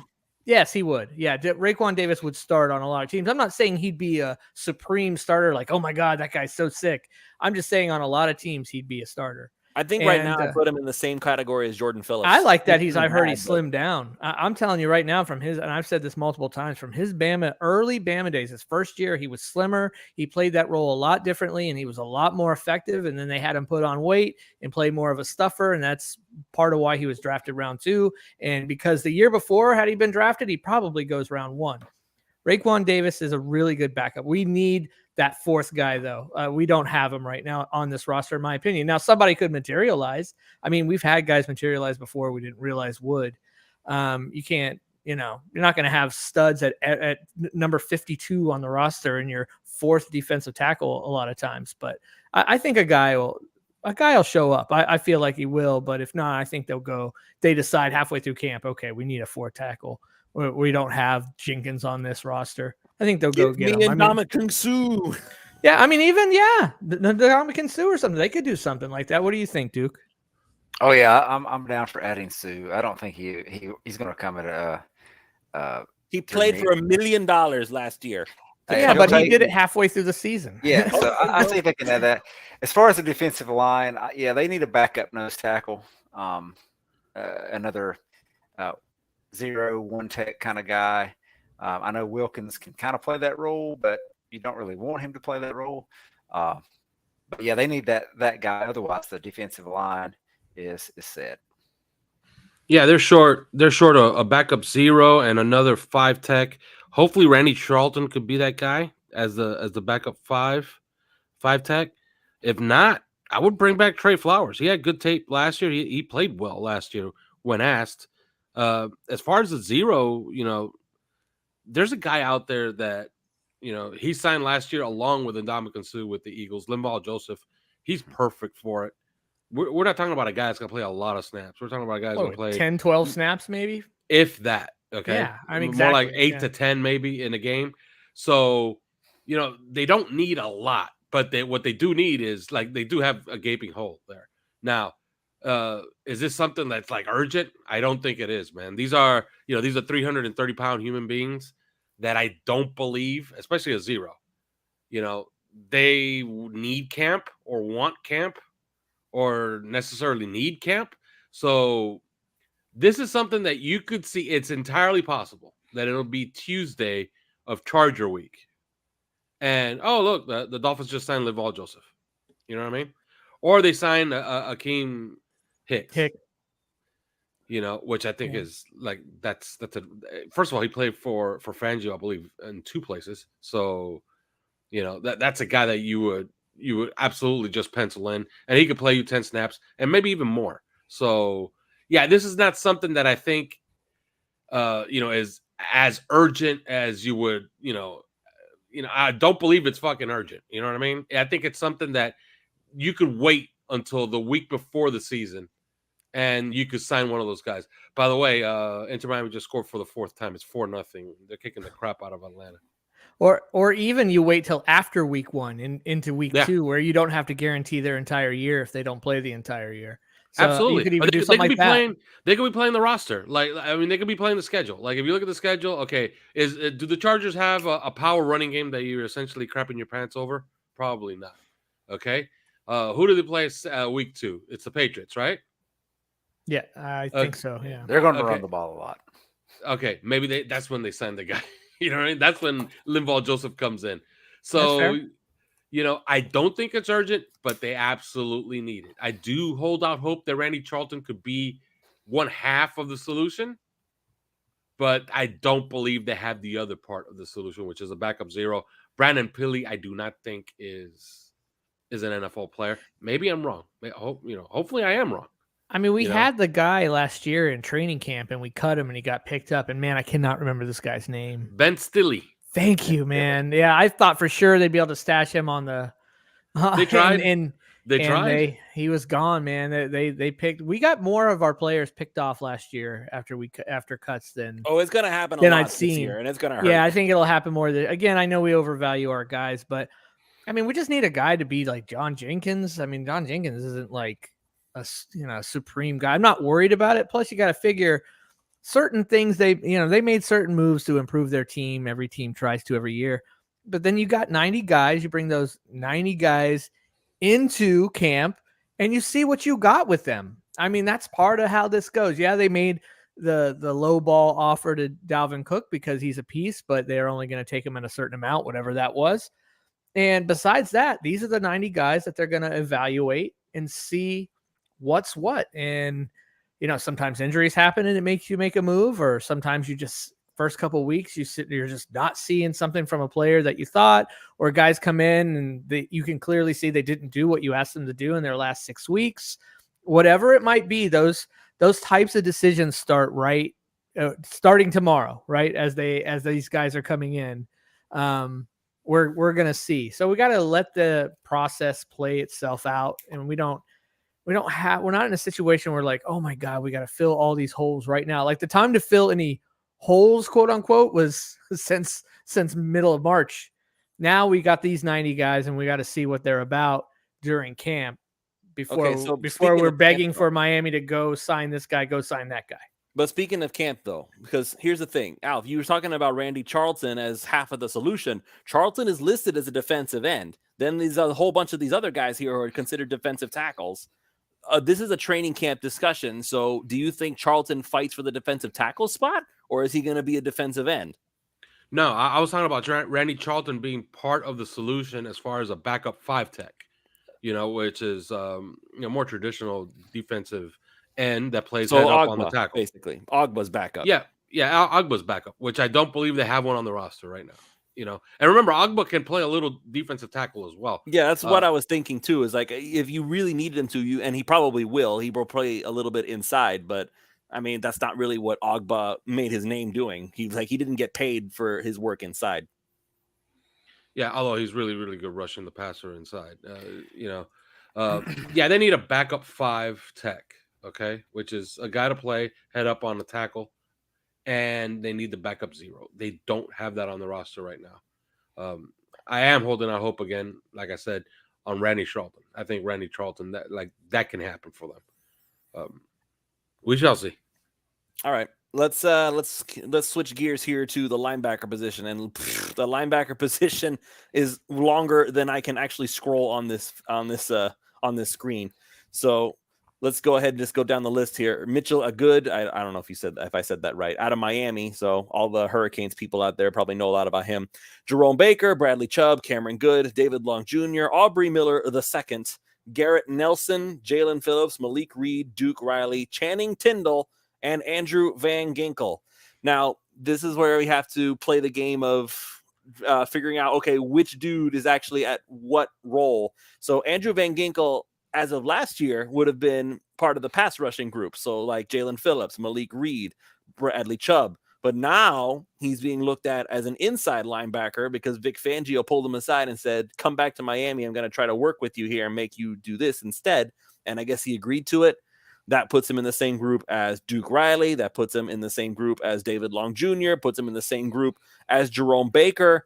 And Channing Tindall. Yeah. I mean, because a few things that I want to know. Number one, I wanted to say, and I said it during one of my previous shows, I want to see what Jerome Baker's role is going to be now that David Long Jr. is here, because before it was Jerome Baker, like he was the linebacker, the guy, the sideline to sideline dude that we counted on to basically cover running backs, tight ends, what have you.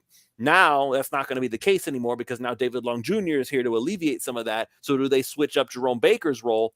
And number two, exactly how much work is Andrew Van Ginkel going to get? Because I cannot imagine that Vic Fangio would go out of his way to tell Andrew Van Ginkel personally, come back to Miami. I want to see what I can do with you, and then decide to not play him. I can't imagine that he would do that. No, I mean, I agree. I think Lenny just said our linebacking core is the weakest group of this bunch. But he's talking traditional linebackers. Yeah, we're talking traditional linebackers, obviously, the inside linebackers. Yes, but David Long, Jerome Baker, I mean, that's the weakest group of the bunch. Ginkel in there as well. I mean, man, that's an embarrassment of riches, in my opinion. The Dolphins' defensive talent is an embarrassment of riches. It is, to me, in my opinion, the talent. I'm not saying that the way they play and that it'll play out this way. I mean, just the talent on paper is rival only by San Francisco. And that's just the truth. From top to bottom, in almost every position, this team has top talent in the NFL. And they have a lot of depth too. I mean, a lot of depth. This is one of the best defenses talent-wise that the Dolphins have had. And we have now one of the kings of defense, right? In Fangio. The guy who revolutionized NFL defense as we know it. Conducting the orchestra. I mean, there is excitement to be had around this defense. Now, how long does it take to kind of all come together? I don't know. I mean, you got X doing things. X will be asked to do things that he hasn't done in a long time. However, I think he'll be really good at it. Honestly, I think he'll be good at playing way more zone and way less man. And I think these defensive backs are going to kind of breathe easy, that you're not going to see so much man. There's not going to be so much pressure on them. I think guys like X and Holland are going to feel more free to go after it and make plays and not feel so much pressure to just not get beat deep, because that's what the defensive scheme was asking and pointing for the other offense to do. Hey, just try and beat us deep. That's a lot of pressure on the secondary to know that you're making the weak spot on the defense the deep ball. Like, that's a lot of pressure. So I think these guys are going to play a lot more freely in this defense once they're comfortable in it and they feel good with it. But I don't know that happens right away. I'm excited. We know Ramsey can play in it. Like, Ramsey's going to be just probably lights out. Like, he's going to be on fire immediately. But it takes the other guys a little bit longer. For what it's worth, Madden thinks Jalen Ramsey is still the best corner in football. So there is that. And then my fault, I got into the secondary. Sorry. Back to the linebacker crew. David Long and Jerome Baker, middle linebackers. But here's what I want to know. You can do way, way, way, way worse than that. And that is probably, you're right, the weakest part of our defense. That's saying something. But here's the thing that I'm wondering. Is Jerome Baker working in tandem with David Long Jr., or is he competing with David Long Jr. for snaps? They're together. No, they're together. They're on that team. You're not trading them in and out. That's not how that's working. Not in my opinion. I don't know if Alf has a different, or Duke, if you have a different thought on it, but they're not switching back and forth. Like, they're both going to be on the field. If it's only two middle linebackers, that's probably the guys that are on the field would be Baker and Long. I mean, they're your two best linebackers anyway. So you got to remember, you got to add Andrew Van Ginkel to this group.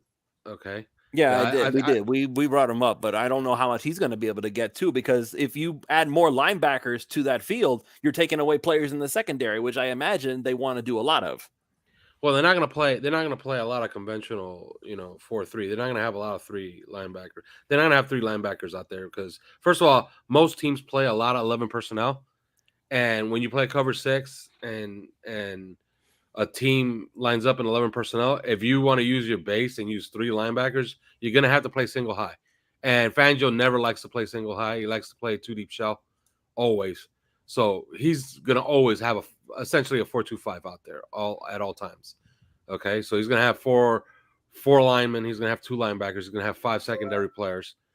And one of the secondary players that you could substitute in and out is either going to be the cornerback or it's going to be the big nickel. Okay.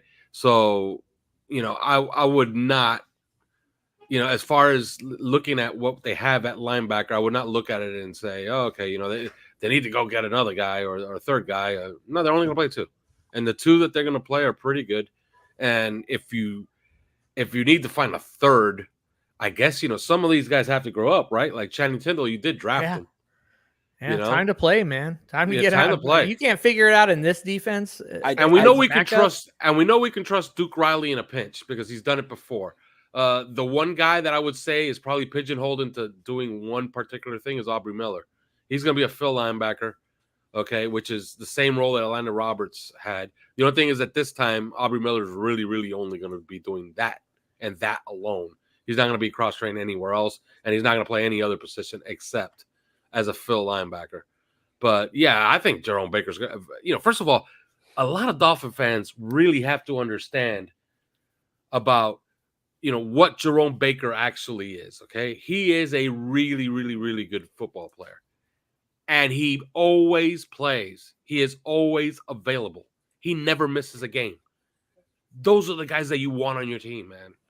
Those are the guys that you want. They're always available, and they play well. And in this type of system, especially to the field side, okay, remember, play side, field side is the long side. If you're on the left hash, the field side is the right side. You guys get it. Especially field side. He's going to actually be playing 3 spots. He's going to be playing the flat, he's going to play the intermediate, and he's going to cut off what is essentially every slant behind him, okay, as they play cover 6, especially if it's 4x2, meaning 4 guys under, 2 guys deep shell, right? So I would say, they're fine in this regard. And they actually have the guys that should play in those particular roles. Duke Riley is essentially David Long's backup, and Channing Tindall is essentially Jerome Baker's backup. So where does Van Ginkel fit in? Van Ginkel is, I guess, a fill. And when they go conventional, he could play the strong side. He could play the play side because play side linebacker, it's not a lot of space. You don't need a lot of speed to play it. And Van Ginkel's pretty strong and pretty heavy-handed. He'd be perfect for it. So I think they have enough. They have enough, and they have some really good players there. Question for you, Alf. If we're blitzing and it's with a linebacker, who do you think's going a lot of times? I mean, we know Van Ginkel, but let's say Van Ginkel's not on the field. And also we don't want to get in a situation where when Van Ginkel's on the field, we know that they're, the team knows they're blitzing, but it's got to be Baker. Right? Is it Baker? Well, right? It depends for where they send him from, I don't think, maybe they do something different this time, but I would think that they're not going to send a lot of A-gap blitzes, especially with the way that they're going to play this defense. So, yeah, I think, Van Ginkel, of course, if it's strong side, but weak side, I think it'll be Jerome Baker. He's the best they have. Baker blitzing is one of the things that he's the best at. I can't imagine they just take away that part of his game. Mm-hmm. Yeah. So yeah, absolutely. And I think Jerome Baker rushing off the edge, it'll pay a lot of dividends. And not only will it pay a lot of dividends, it adds more versatility because they won't only have 3 edge rushers they can trust. Now they have 4. And if you add Van Ginkel, that's 5. That makes them super deep. So I don't think they have an issue at linebacker. Yeah. It's the best linebacking group we've had probably in a while. Since it's been a while. Not since the heydays, like the Zach Thomas days, but probably since Joey Porter. And I hate to really do this to this guy Crowder because he was a really good leader on this team and a really good player. But Landon Roberts, you guys remember a guy called Calvin Munson? Mm-hmm. Yes, I know. You love Calvin Munson. He's a good player. He's a really, really good fill linebacker. I think he's with New England right now. Okay. You can replace Landon Roberts for a 2-3 game stretch with a Calvin Munson. You can replace him with an Aubrey Miller. The Steelers are paying Landon Roberts $3.5 million for the privilege of playing a guy that is kind of one-dimensional. We know he's one-dimensional. That's not just he could play 2 gaps and that's it. Nothing else. He can't do much else. He can't play the flat. He can't play the intermediate pass. He can play the run, and he can play 2 gaps. End of story. Aubrey Miller could do that. And what is Aubrey Miller costing them? Dude, why do I remember? $650,000 maybe? Sorry. Duke, why do I remember you talking about Calvin Munson in my head? Have you ever mentioned anything about him? Not that I know of. No. I for some reason, I can hear Duke's voice in my head talking about Calvin Munson. Maybe it's because he don't you like the thumper guys? I mean, yeah, and he kind of stepped up and played for the Dolphins. And what was it, 2019? He got some reps. Then it seemed he was always on injured reserve or some kind of those lists like that. So I don't remember much about him other than I think he probably had a couple of good tackles in there. But I remember the name. I don't know why I remember Duke talking about Calvin Munson in my head. All right, maybe that's a sign for me to move on from linebacker. So what do we think? Do we want to take secondary together, or we want to separate safety, corner? Because I know some of these guys are going to kind of cross over some in this. Well, the thing is, I want to talk a little bit about competitions. That's kind of the main goal here. We're not doing a roster overview, really. We're talking about who are the main competitions going to be. That's why I wanted to put it in the sense that Jerome Baker, is he going to be competing with somebody, or are they working in tandem? So, but if everybody's going to be on the roster, okay, great. So now we have our pass rushers. That seems to be pretty much set in stone too. Everybody who's going to be a main pass rusher here is going to be on this roster. You're going to have obviously Jalen Phillips, Malik Reed is going to be sticking around. He's not going anywhere. Oh yeah, Bradley for sure. Chubb's That was that was a sneaky nice signing. Malik Reed. I know I've said it before a few months back. That was a very sneaky good signing by Miami. His best year was alongside Bradley Chubb in Denver. So yeah, watch for that, man. That was a good signing. That was clearly a Fangio, guy. And Melvin Ingram's still out there if you need help later down the line.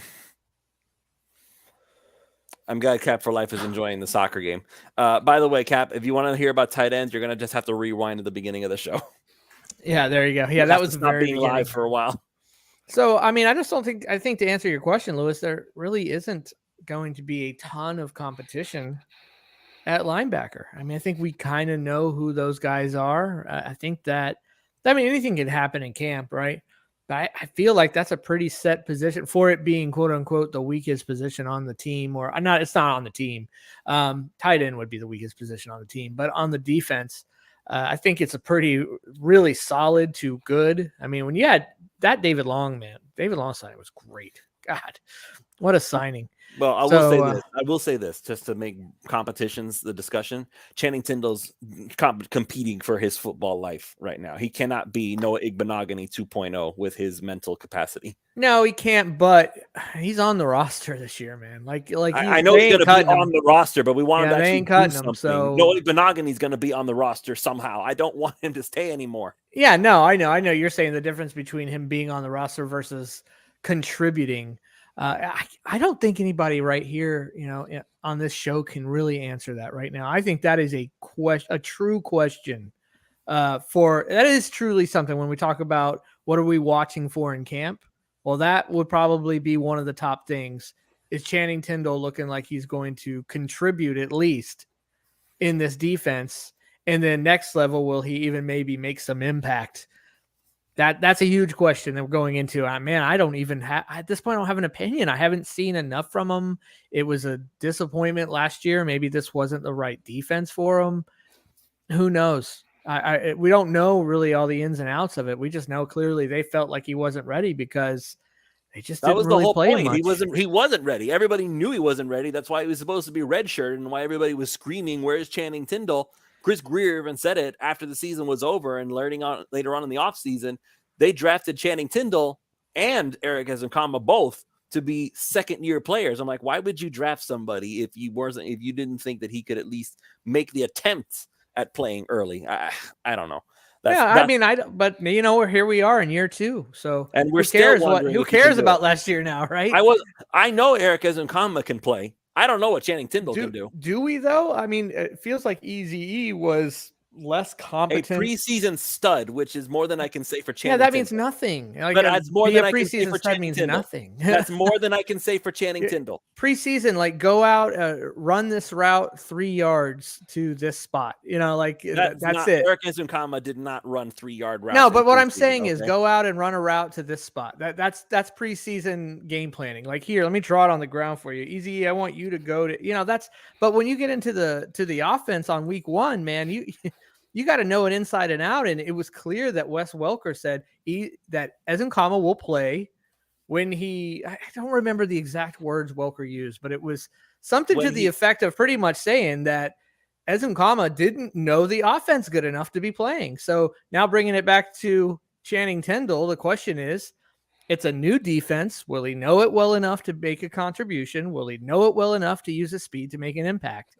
It is a question that I don't think a person on here can answer. And honestly, it might be one of the biggest questions that the Miami Dolphins coaching staff have themselves. Maybe they don't even have the answer to that yet. Yes, they've seen him, in April, May, or I should say May, June, right? For some OTAs and mini camp. But that's it. That is a huge, it's a great question. And it's one that I think will only reveal itself as training camp goes on. All right. Well, let's wrap things up with the secondary and another list that's way too long for the screen to actually hold. So just putting in the corners: Justin Bethel, Ethan Bonner, Tino Ellis, Xavier Howard, Noah Igbenogany, Kader Kohu, Jalen Ramsey, Cam Smith, Bryce Thompson, Trill Williams, and then defensive backs: Elijah Campbell, Keon Crossan, and then way down here you've got your safeties: Deshaun Elliott, Javon Holland, Brandon Jones, Verone McKinley III, Kadron Smith, Bennett Williams. So we'll just scroll all the way back up here to the corners for now. So once again, it feels like this is another position that there really isn't a whole lot of competition to be had. Xavier Howard is 1, Jalen Ramsey is 2. I mean, I guess the discussion is who's going to be number 3. We know that Nick Needham is starting out on the PUP list, so that opens the door. He's coming off the Achilles. Well, then again, I don't think even number 3 is really that much of a question mark. Kader Kohu, man. Kohu. Darth Kader. I mean, Chris, talk to Duke, man. What do you think? Like these 3 these might be the 3 best 1, 2, and 3 cornerback group, if you will, trio in the NFL. I think they probably are. I don't even know if it's a question. Okay, so we know what Jalen Ramsey is. We know what Xavier Howard is and what he should become in this defense. This was from Xavier Howard today. He was asked if there was a guy we should look out for at this camp. His answer: Kader. Why him? He's a dog. So, I mean, yeah. Not that I want to bring him up or anything, but Omar Kelly said that if they don't bite his pups, they won't bite his full-grown dogs. Kader bit harder than any pup I've ever seen in my life. Well, one of the things that I have learned from watching the draft is that when teams give out high guaranteed money to an undrafted free agent, that means they really like the guy and think he could become something. There was 2 last year, and I'm probably going to butcher this name. One was the tackle from Arizona State, Kellen Desich, I think was his name, and Kader who was the other. And when I saw that, I was like, oh, that's interesting. They must really like this guy. And then he comes in and proceeds to become a primary player. So I like what he's going to do. He tackles very well. He's going to grow and improve in this defense, and that's not even factoring in the 2nd round pick Cam Smith, who is your CB4 right now, and so you're talking about a 2nd round rookie that many touted as the 1st round pick as your 4th guy, and then your 5th guy. I mean, I imagine Needham is not like limping around with a brace on. So when he gets back, he's going to be 5. So you have a starting nickel cornerback as your even if Smith doesn't just start out hot, you've got Nick Needham as your 4, a 2nd round rookie as your 5. Justin Bethel's going to make this team too. He showed too much value on special teams, on top of the fact that he came in 4 years combined. He was better than Keon Crossan. He had come in and started 50 snaps in 4 years total and then played 60 something snaps in one game and actually did it decently considering he was just a special teams guy. And he's going to make the squad because Keon Crossan has a non-guaranteed cap hit of $3.155 million, whereas Oh, please get him out of here. Justin Get him out of here. Justin Bethel's cap hit's $1.0925 million. So, yeah, for a special teams guy, considering the depth that you have in front of you, Keon Crosson's is out. Well, you know what? Igbenogany's going to be a waste of a roster spot. No, He's a waste of a roster spot. he's going to be traded because there have been other teams in the past that have traded for that. You can get a conditional pick for him. So if you can get a conditional 7th for Noah Igbenogany, then I will reiterate my statement that Chris Greer is the Pat Riley of the NFL. I mean, Godfather. The Godfather. I just don't see it. I just don't see it for Igbenogany because, I mean, this is going to be primarily a zone-based defense, and if he was in zone, terrible for him. If he's in zone drops, it's bad because I just don't think he recognizes stuff that well or hasn't yet. He's a man guy, and I don't think he has the recognition skills or the instincts to be a safety. If he did, he would be an incredible safety. But I just don't think that's a part of his game. So the best thing, instead of just cutting him, and that may be what happens, but if you can get a team to say, hey, take this guy, we'll take a 2025 7th if he makes your roster and see what you can get for him. But he's your first round pick. He's CB 6 right now at best. Probably not even that. And I saw the comment down there about Trill Williams. I'm going to put him in the safety bin, but yeah, I just don't know. It's sad for Igbenogany, and he's a young player too, and I hope he can go somewhere else and develop into a good player for his He'll sake. always have that game-saving interception against Pittsburgh. Yeah, that's true. So I mean, the guy was a primarily man guy and has spent his first. What are we going into? His 4th or 5th season? Fourth season. Same as Austin. So he spent his first 3 seasons in one of the most man defenses in the league. He's primarily a man guy, and he could barely get on the field in a time where Miami was starting dudes off the street and Justin Bethel, and they still couldn't hardly get on the field. It's enough with this freaking guy. I'm sorry, but it's enough. Like I understand. Like Greer, I will give Greer the patience award. Like he has the patience of Job with these guys that he drafts. Like he really tries to hold out, which is sometimes good because you see guys develop that you didn't expect to. But man, like sometimes you just gotta accept bite the bullet and say you messed up. Yeah, bite the bullet and accept the fact that not everybody you draft is gonna make it. And it's like, come on with Noah. You can't cut these other guys for Noah. Like you just can't. He's going to get camp because they have to let him have that opportunity. And I mean, I hope that the light switch goes on and he turns it around. But he was a fit in the other defense. He's not a fit in this one. I don't see it. So he's going to be a cut down guy, maybe a trade guy if they can get somebody to buy. Well, I think Flores is with the Vikings now, and they need corners. So whatever, send him back to Flores.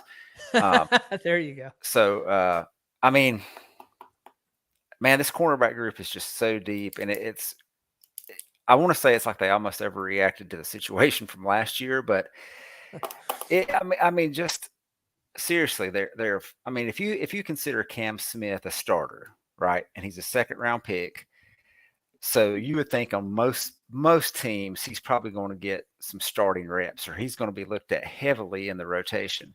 You've got, when Nick Needham comes back, you've got 5 guys that some team would pay a second contract to. I mean, Nick Needham's going to get signed by somebody. I was shocked that he came back. I really was. And it was the injury. I mean, if it wasn't that, he probably would have priced himself out of Miami's range. And that may be what happens next year. I know there's going to be some cap issues next year. So he's probably gone after next year if he has a good season. And I hope he does. I know that it was Tony Lippett back in 2017 had a Achilles injury, and he never recovered. So, Byron Jones. That was Achilles, and so and it cost him a season plus. Possibly. I mean, he maybe could come back, but he didn't seem like. Well, we won't get into that. That's news. But yeah, I mean, just you're 5 deep at corner, and most teams are really 3 deep at corner. And we saw last year Miami was about 3 deep at corner. And we have 3, and our 3 starters are probably 3 of the top. 2 of them are 3 of the top 10 or 15, right? And one of them is maybe one of the best in the league, if not the best. And another guy who's fringe top 10 now with X, who we've seen be up there as one of the best. And when he's healthy, Tohu he's top showed 10 that easy. he can When be. he's hurt, He's a top 20 15 guy. Yeah, I mean, and you've got X playing now in a scheme where his eyes are going to be in the backfield. And when you look at his ball production, he's had some good one-on-ones down the field. But I just always recall the play, was it 2021 against the Patriots, where Mac Jones throws that ball and X has just baited him into it and then scored a touchdown. And just that's what he's going to get in this defense, where he's eyeing the backfield and he sees that route, and he's savvy enough to get, especially some of these younger quarterbacks, to bite on those. He might score 4 or 5 touchdowns this year. Let's be honest about that. I'm excited about that. But yeah, I mean, he's pretty much an outside corner, but you've got Kohu and Ramsey who can play interchangeably outside or in the slot. And that's not adding in Needham or Smith into that. And you figure Smith's probably going to be more of an outside guy. So just so deep, man. It's just unreal. I've not seen this before that I can recall for the Dolphins, having position groups that are, we went over the wide receiver and how deep that is. And the cornerback room is the same way. It's going to be exciting to see how they can get all these guys on the field. And in the same way that with Igbenogany when he was a rookie, it's like, well, they drafted him in the first and it's kind of questionable then. You're like, well, he's not going to see the field much because we got Jones and X over there. Well, now it's the same with Cam Smith. It's like, well, he's got 3 guys ahead of him, and you can't really pull those 3 guys off the field realistically unless he just, blows the coaching staff out of the water. And I hope that happens because, dear Lord, if you got 4 starting corners on your team, I mean, and the guys who should be, licking their chops are Chubb and Phillips and Reed and Van Ginkel, because, I mean, I know a lot of what Fangio does is post-snap rotation. So we're going to see some, like, all right, you get this look pre-snap, and then you're going to get something different after the snap, and that half a second hesitation. And you just think about, and I don't want to, this guy's been a Dolphin killer for a long time, but a guy like Josh Allen, and we've seen him in the past where he drops back and he holds the ball and he throws it on one of his crossing routes on 3rd down and gets a first down. Now he's going to get a look, and if he doesn't process that in time, he's going to have some heat coming down his neck. And now I'm just going to say it, he's not necessarily one to hold on to the ball very well. So. Well, he's going to have heat coming down no matter what, thanks to the Hard Rock Sun. So there's that. Yeah. So, well, yeah. So, I mean, it's just those guys are going to benefit from the cornerback room being so good. And I'm hoping to see it. And I didn't get in on the defensive, the linebacker talk, but you were talking about if Jalen Phillips can turn into a superstar, if this guy can become a double-digit sack guy this year, this is the best defense in the NFL. I like it, Duke. I mean, what you're just if he is that guy, and he turns it on, and he is a menace week in and week out, you really have to stretch to think, well, we've got to attack. Like, who are you going to attack on the defense? You're going to attack the linebackers, the stack linebackers. So you're talking about David Long, who's a good player, Jerome Baker, who's a good player. That's your weakest point, and those are good players. Yeah, I mean, if you want to attack somebody else, you're going to attack Kohu. All right, that take your chance with that. You're going to attack X or Ramsey. Yeah, I mean, just I don't get it, man. It's going to be so ridiculous. And then at the same time, and I said this on a site on the FinsUp about the Coach McDaniel wants to run the ball more. I said the problem isn't with running the ball more. You don't want to take away snaps from the passing game to do that. Not when you have Hill and Waddle. What they need is just more snaps. And how do you get more snaps in a game to run the ball? Your defense has got to give you the ball back. So instead of having Miami give up these 10, 12 play drives and in a field goal, we might be seeing a lot more 3 and outs until we get the ball. And so ideally, and more what I hope, turnovers, hopefully. yeah, and what I hope to see is, you get a situation where Tua in the offense gets the ball, they go down the field, score a touchdown. Ramsey and X, make big stops or whatever. We get a sack. It's 3 and out. 2 of them get the ball back. They go down 5 plays, score a touchdown, and suddenly it's 28-0. And just I've not seen a team like that, and that I can recall. I was a young kid in the early Marino years, so if that's the case, then I'm getting excited, and I probably shouldn't be. I'm probably going to regret all this, but Nah. I'm a battered Dolphins fan. But man, there's so much potential for this team to be really, really, really good, and it all starts, in my opinion, with this defense. And Jalen Ramsey Vic Fangio was the first piece, and then Jalen Ramsey was kind of the cherry on top of that, because it's just there's so much talent. And if Jalen Phillips turns it on, this is going to be a season for the books. So before we call it here, safeties: Deshaun Elliott, Javon Holland, Brandon Jones, Verone McKinley. This is where I really feel like the competition, so to speak, is actually going to take place here, because we obviously know Javon Holland is going to be number 1, but that discussion about who's going to be number 2, is it going to be Brandon Jones? Is it going to be Deshaun Elliott? Does Verone McKinley step it up? Do we get something out of Trill Williams? Alf, you're going to be the guy who's going to be the eyes on the ground. Like, who do you figure is going to come out on top on this one? Well, you got to understand they're going to have very, very defined roles. And, Brandon Jones, I think, is going to be probably played in the big nickel role. And he's probably going to do the same stuff you've seen him do here the last 3 years. Like blitzing and stuff? Yeah. Like, you're going to see him do stuff like that. He's a fantastic blitzing. He's the modern day Rashad Jones, basically. Yeah. So you're going to see Holland play a lot up top.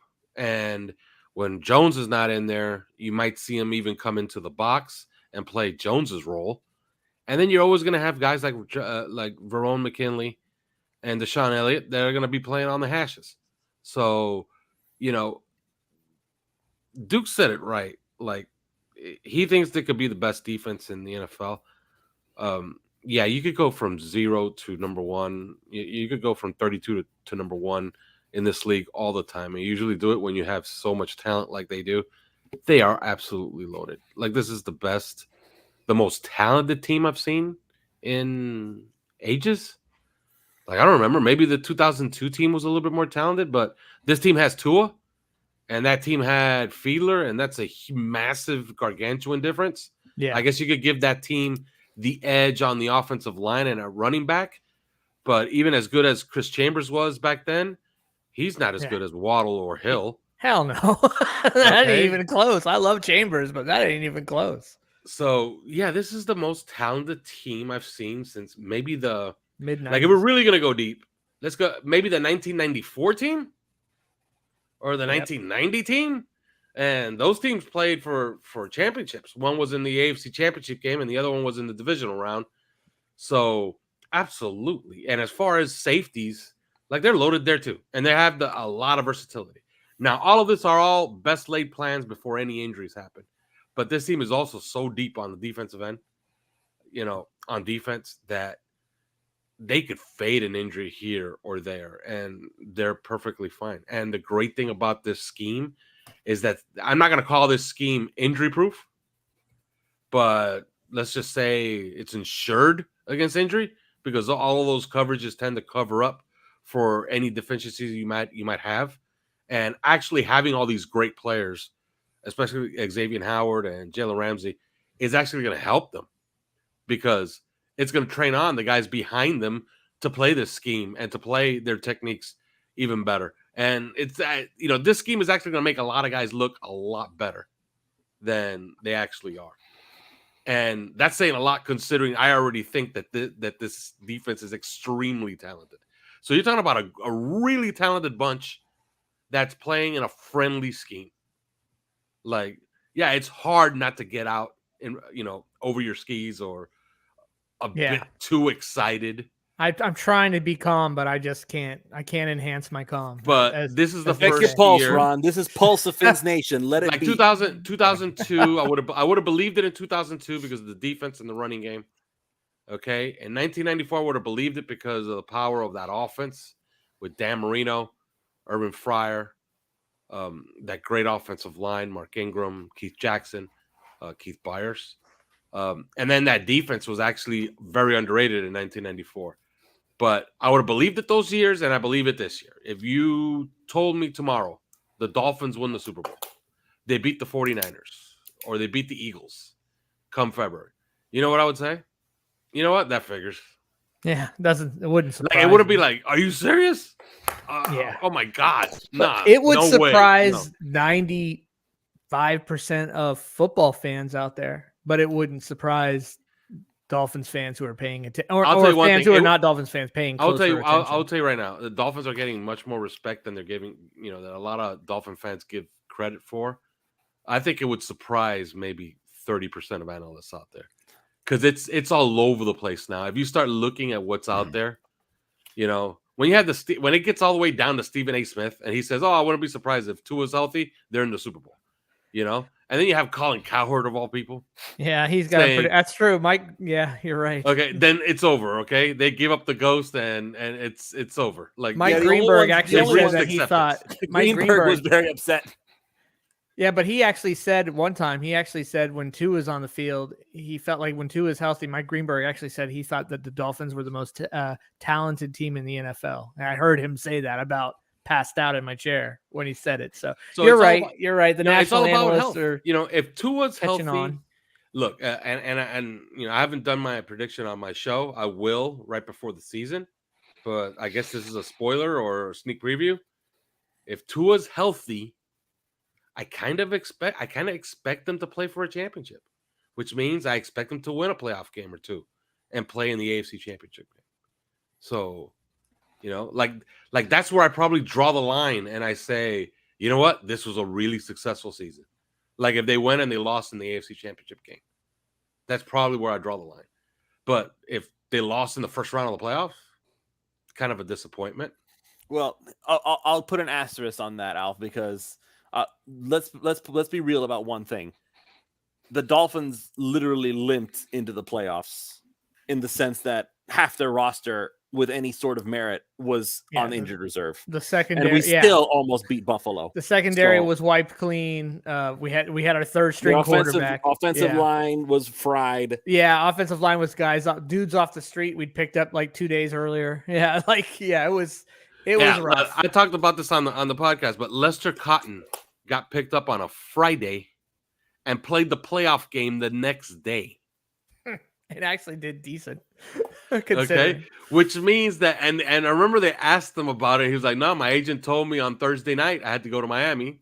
So he arrived on Thursday night in Miami, went into the facility on Friday morning, boarded a plane, arrived in Buffalo, and played at a noon kickoff? Yeah, on a Saturday. So that dude was a jersey, Dolphin. Get your tail out there. That dude was a Dolphin for 24 hours and started the game. So that's what I'm saying. Is like if the Dolphins end up losing in the playoffs, the first round, like you said, but half their roster is decimated, then I'll put an asterisk on the season and still say it was. Hey, look, it's football. You know, it's football, and you know, things happen in football. It almost never works where, you know, everybody's completely healthy, and at the end of the year, you have the absolute 100% best team in football. No, it's completely even this healthy, past year. But even this past year, the season started, and 3 weeks in, I like to look at the first quarter of the season. The first quarter of the season, after 4 games, you kind of start getting the lay of the land. And in my opinion, it was kind of obvious that, you know, Kansas City, remember last year, started off kind of soft. They didn't look all right. Okay, Miami had beaten Buffalo, and I kept looking at Buffalo, and they looked to me like they were either soft or softening. So I was pretty sure Kansas City was going to be there at the end. But the Eagles looked like the best team in football. If you look at it, look at those 2 rosters in the Super Bowl, Eagles and Chiefs. They were completely healthy, both of them. And they were the clear-cut best teams in football. If that happens, then yeah, I do expect the Dolphins to go a long way. But it's not, it's football, and hardly ever works that way. People take injuries, But if Yeah, they're but healthy, absolutely. there's injuries, and then there's every starter you had is either limping or is not in the game. That's completely different. Yeah. All right. So before we go, just real quick, I want to hear from each of you guys. What's the main thing that you're going to be watching in training camp, just in general, competition or otherwise? Ron, you first. Oh, gee. Yeah, I want to see what Mike White does. I know it's we're backup quarterback, right? I want to see what Mike White does. I completely expect that he is going to be called upon to take important snaps and probably start some games. And I want to see what he does. Does he adapt to this offense? Is he the fit that we were sold because we were sold on Teddy Bridgewater too, and he clearly wasn't. So that's what I'm going to be watching first and foremost because the quarterback position is so important. Duke. I want to see how the offense has progressed in year 2. I'm hoping to see kind of a back and forth between the offense and the defense. Who wins the day? I'd prefer not to see one over the other constantly. I'm hoping that the defense is going to be so good and the offense is going to be so good that they kind of iron sharpening iron and they trade back and forth. And then I want to see how some of these younger players or fringe players that we've kind of discussed tonight kind of step up, like Channing Tindall, Austin Jackson, True Williams. How some of these guys are going to step into some roles and what can they do and make this team better. Alf. Yeah, the offensive line. I want to see what shakes out at left guard. I want to see Austin Jackson if his newfound body, if it's going to translate to actual good play. So it's the offensive line for me. But I want to see the next evolution of this offense, because I do believe it'll be a little bit more different than last year. I absolutely have, and I know it may sound arrogant, but I have absolutely no problem with the defense. It's so competent, so talented. Vic Fangio gets a lot more out of a less, and now he's being given a sledgehammer to kill a pile of ants. Okay, so I have no worries on that side of the ball. Only injury can derail them. They're going to be really good. Like they're going to be, sight unseen. They're top 10 already. And I kind of expect them to be top 5, So I'm interested in the evolution of the offense and that offensive line. Absolutely, that's what I care about. For me, I'm going to kind of piggyback off of what Duke was saying. More than anything, the only competition I really want to see at this point, the only real competition I want to see Mike McDaniel versus Vic Fangio. Whose cuisine reigns supreme in this training camp? I want to know who ends up, I know Duke doesn't want a whole lot of he wants back and forth. He doesn't want one unit beating the other, but I want to see what happens. Considering just the level of talent that's on both sides, if one side of the roster ends up beating the other side more often, I'm honestly just going to take that as a good thing because there's just too much talent on paper to say, oh, they're just not living up to expectations in my book. I want to see if Mike McDaniel can coach up Tua to the point where Vic Fangio's defense doesn't bother him as much as it used to. That's what I really want to see. Yeah, I want to go to say what you said. I'm going to say with Alf. I'm expecting not just the defense to be top 5, but the offense to be top 5 as well. So if Super Bowl. If they're both top 5, it's going to be a back and forth in training camp. So if they're both top 5, it all comes down to Jason Sanders. I will give the listener a little something to look for. Okay, look for it. You might see it in a preseason game, maybe if Tua plays any of the preseason games. So watch for that. If not, start watching it as the season starts. If Tua starts hitting the corner route, okay, because it's something that he's been reluctant to throw, okay, and especially a lot of the defenses that teams are going to play against him. And I posted this thought today on OnlyFans.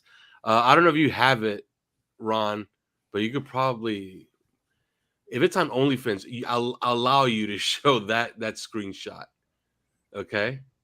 Do you see it? Oh, yeah. I know what you're talking about. Hold on one second. I know exactly what you're talking about without you even saying. try to just get that part so you don't get the rest of it, because the rest of it, I think there's some stuff on where there. you put it in in your feed, right? In you guys' feed. Yeah. Let Yeah, me see if I. here it go. I think this is good enough. Hold on, I'll share my screen. Give me a second to get in there. Yeah. I've got it in a good spot here. Let's Ron's see. flexing his producer muscles. Yeah, there you go. Share screen, Chrome tab. There we go. Share. Good. Does that get you guys Perfect. see it? Okay. Yeah. Yeah. If teams gonna keep playing them cover 6 closed, you gotta hit that corner route. You have to. And that the quickest way to get a defensive coordinator to get the hell out of cover 6 closed is to start hitting that corner route. If you start hitting that corner route, it's going to go for big plays. Tua has always been reluctant to throw it. From day one, really. He's been reluctant to throw that corner route. He has one of the best guys to ever run a corner route in the NFL in Tyreek Hill. I trust Waddle to do it as well. Hit that thing. Throw it. It's going to be there. You have the timing. You have the wide receivers.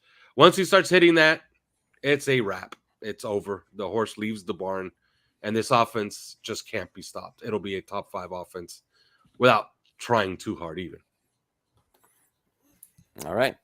So I think we've gone long enough. It's been over 2 hours. Duke, your premiere on Pulse of Fins Nation was over 2 hours long. So you got 2 inside of 1 there. It doesn't usually go this long, but No. we had a lot to talk about. So because actual football is starting. Oh my God. We don't have to desperately reach for topics. There's actually stuff to talk about now. So very exciting stuff here. So just for everybody who's listening, thank you all so much for listening. Make sure you go check out You Break Wheel Fix. Reach out to them at 305-748-0112. They'll be able to help you out with getting your wheels fixed up, or if you want to give your ride a new look, check out these Dolphins wheels. This is some awesome stuff right here. Go check them out right now. And of course, prizepicks.com. Use the promo code 5. That's FIVE. And you can go ahead and deposit your $100, and they will match up to $100 when you sign up. They basically give you $100 of their dollars for you to play with, and you don't even have to touch your money until you're finished with their money. So go ahead and get in there, start winning today. So, gentlemen, thank you for joining me, and everybody who's listening, thank you for joining us. We will have more Pulse of Fins Nation next week. Fins Nation will be live every day, Monday through Friday. And once the season starts, we'll be doing pregame, postgame, extra yard with Dono and Troy Stratford. There's so much Dolphins content. Just make sure you're tuned in right here at the 5 Reasons Sports Network. Good night, and don't forget camp. For camp, you're going to get a daily podcast with me. Okay, so you're going to get daily training camp reports from me. There you go. So even better. So you're definitely not going to miss anything. All right. Good night, everybody.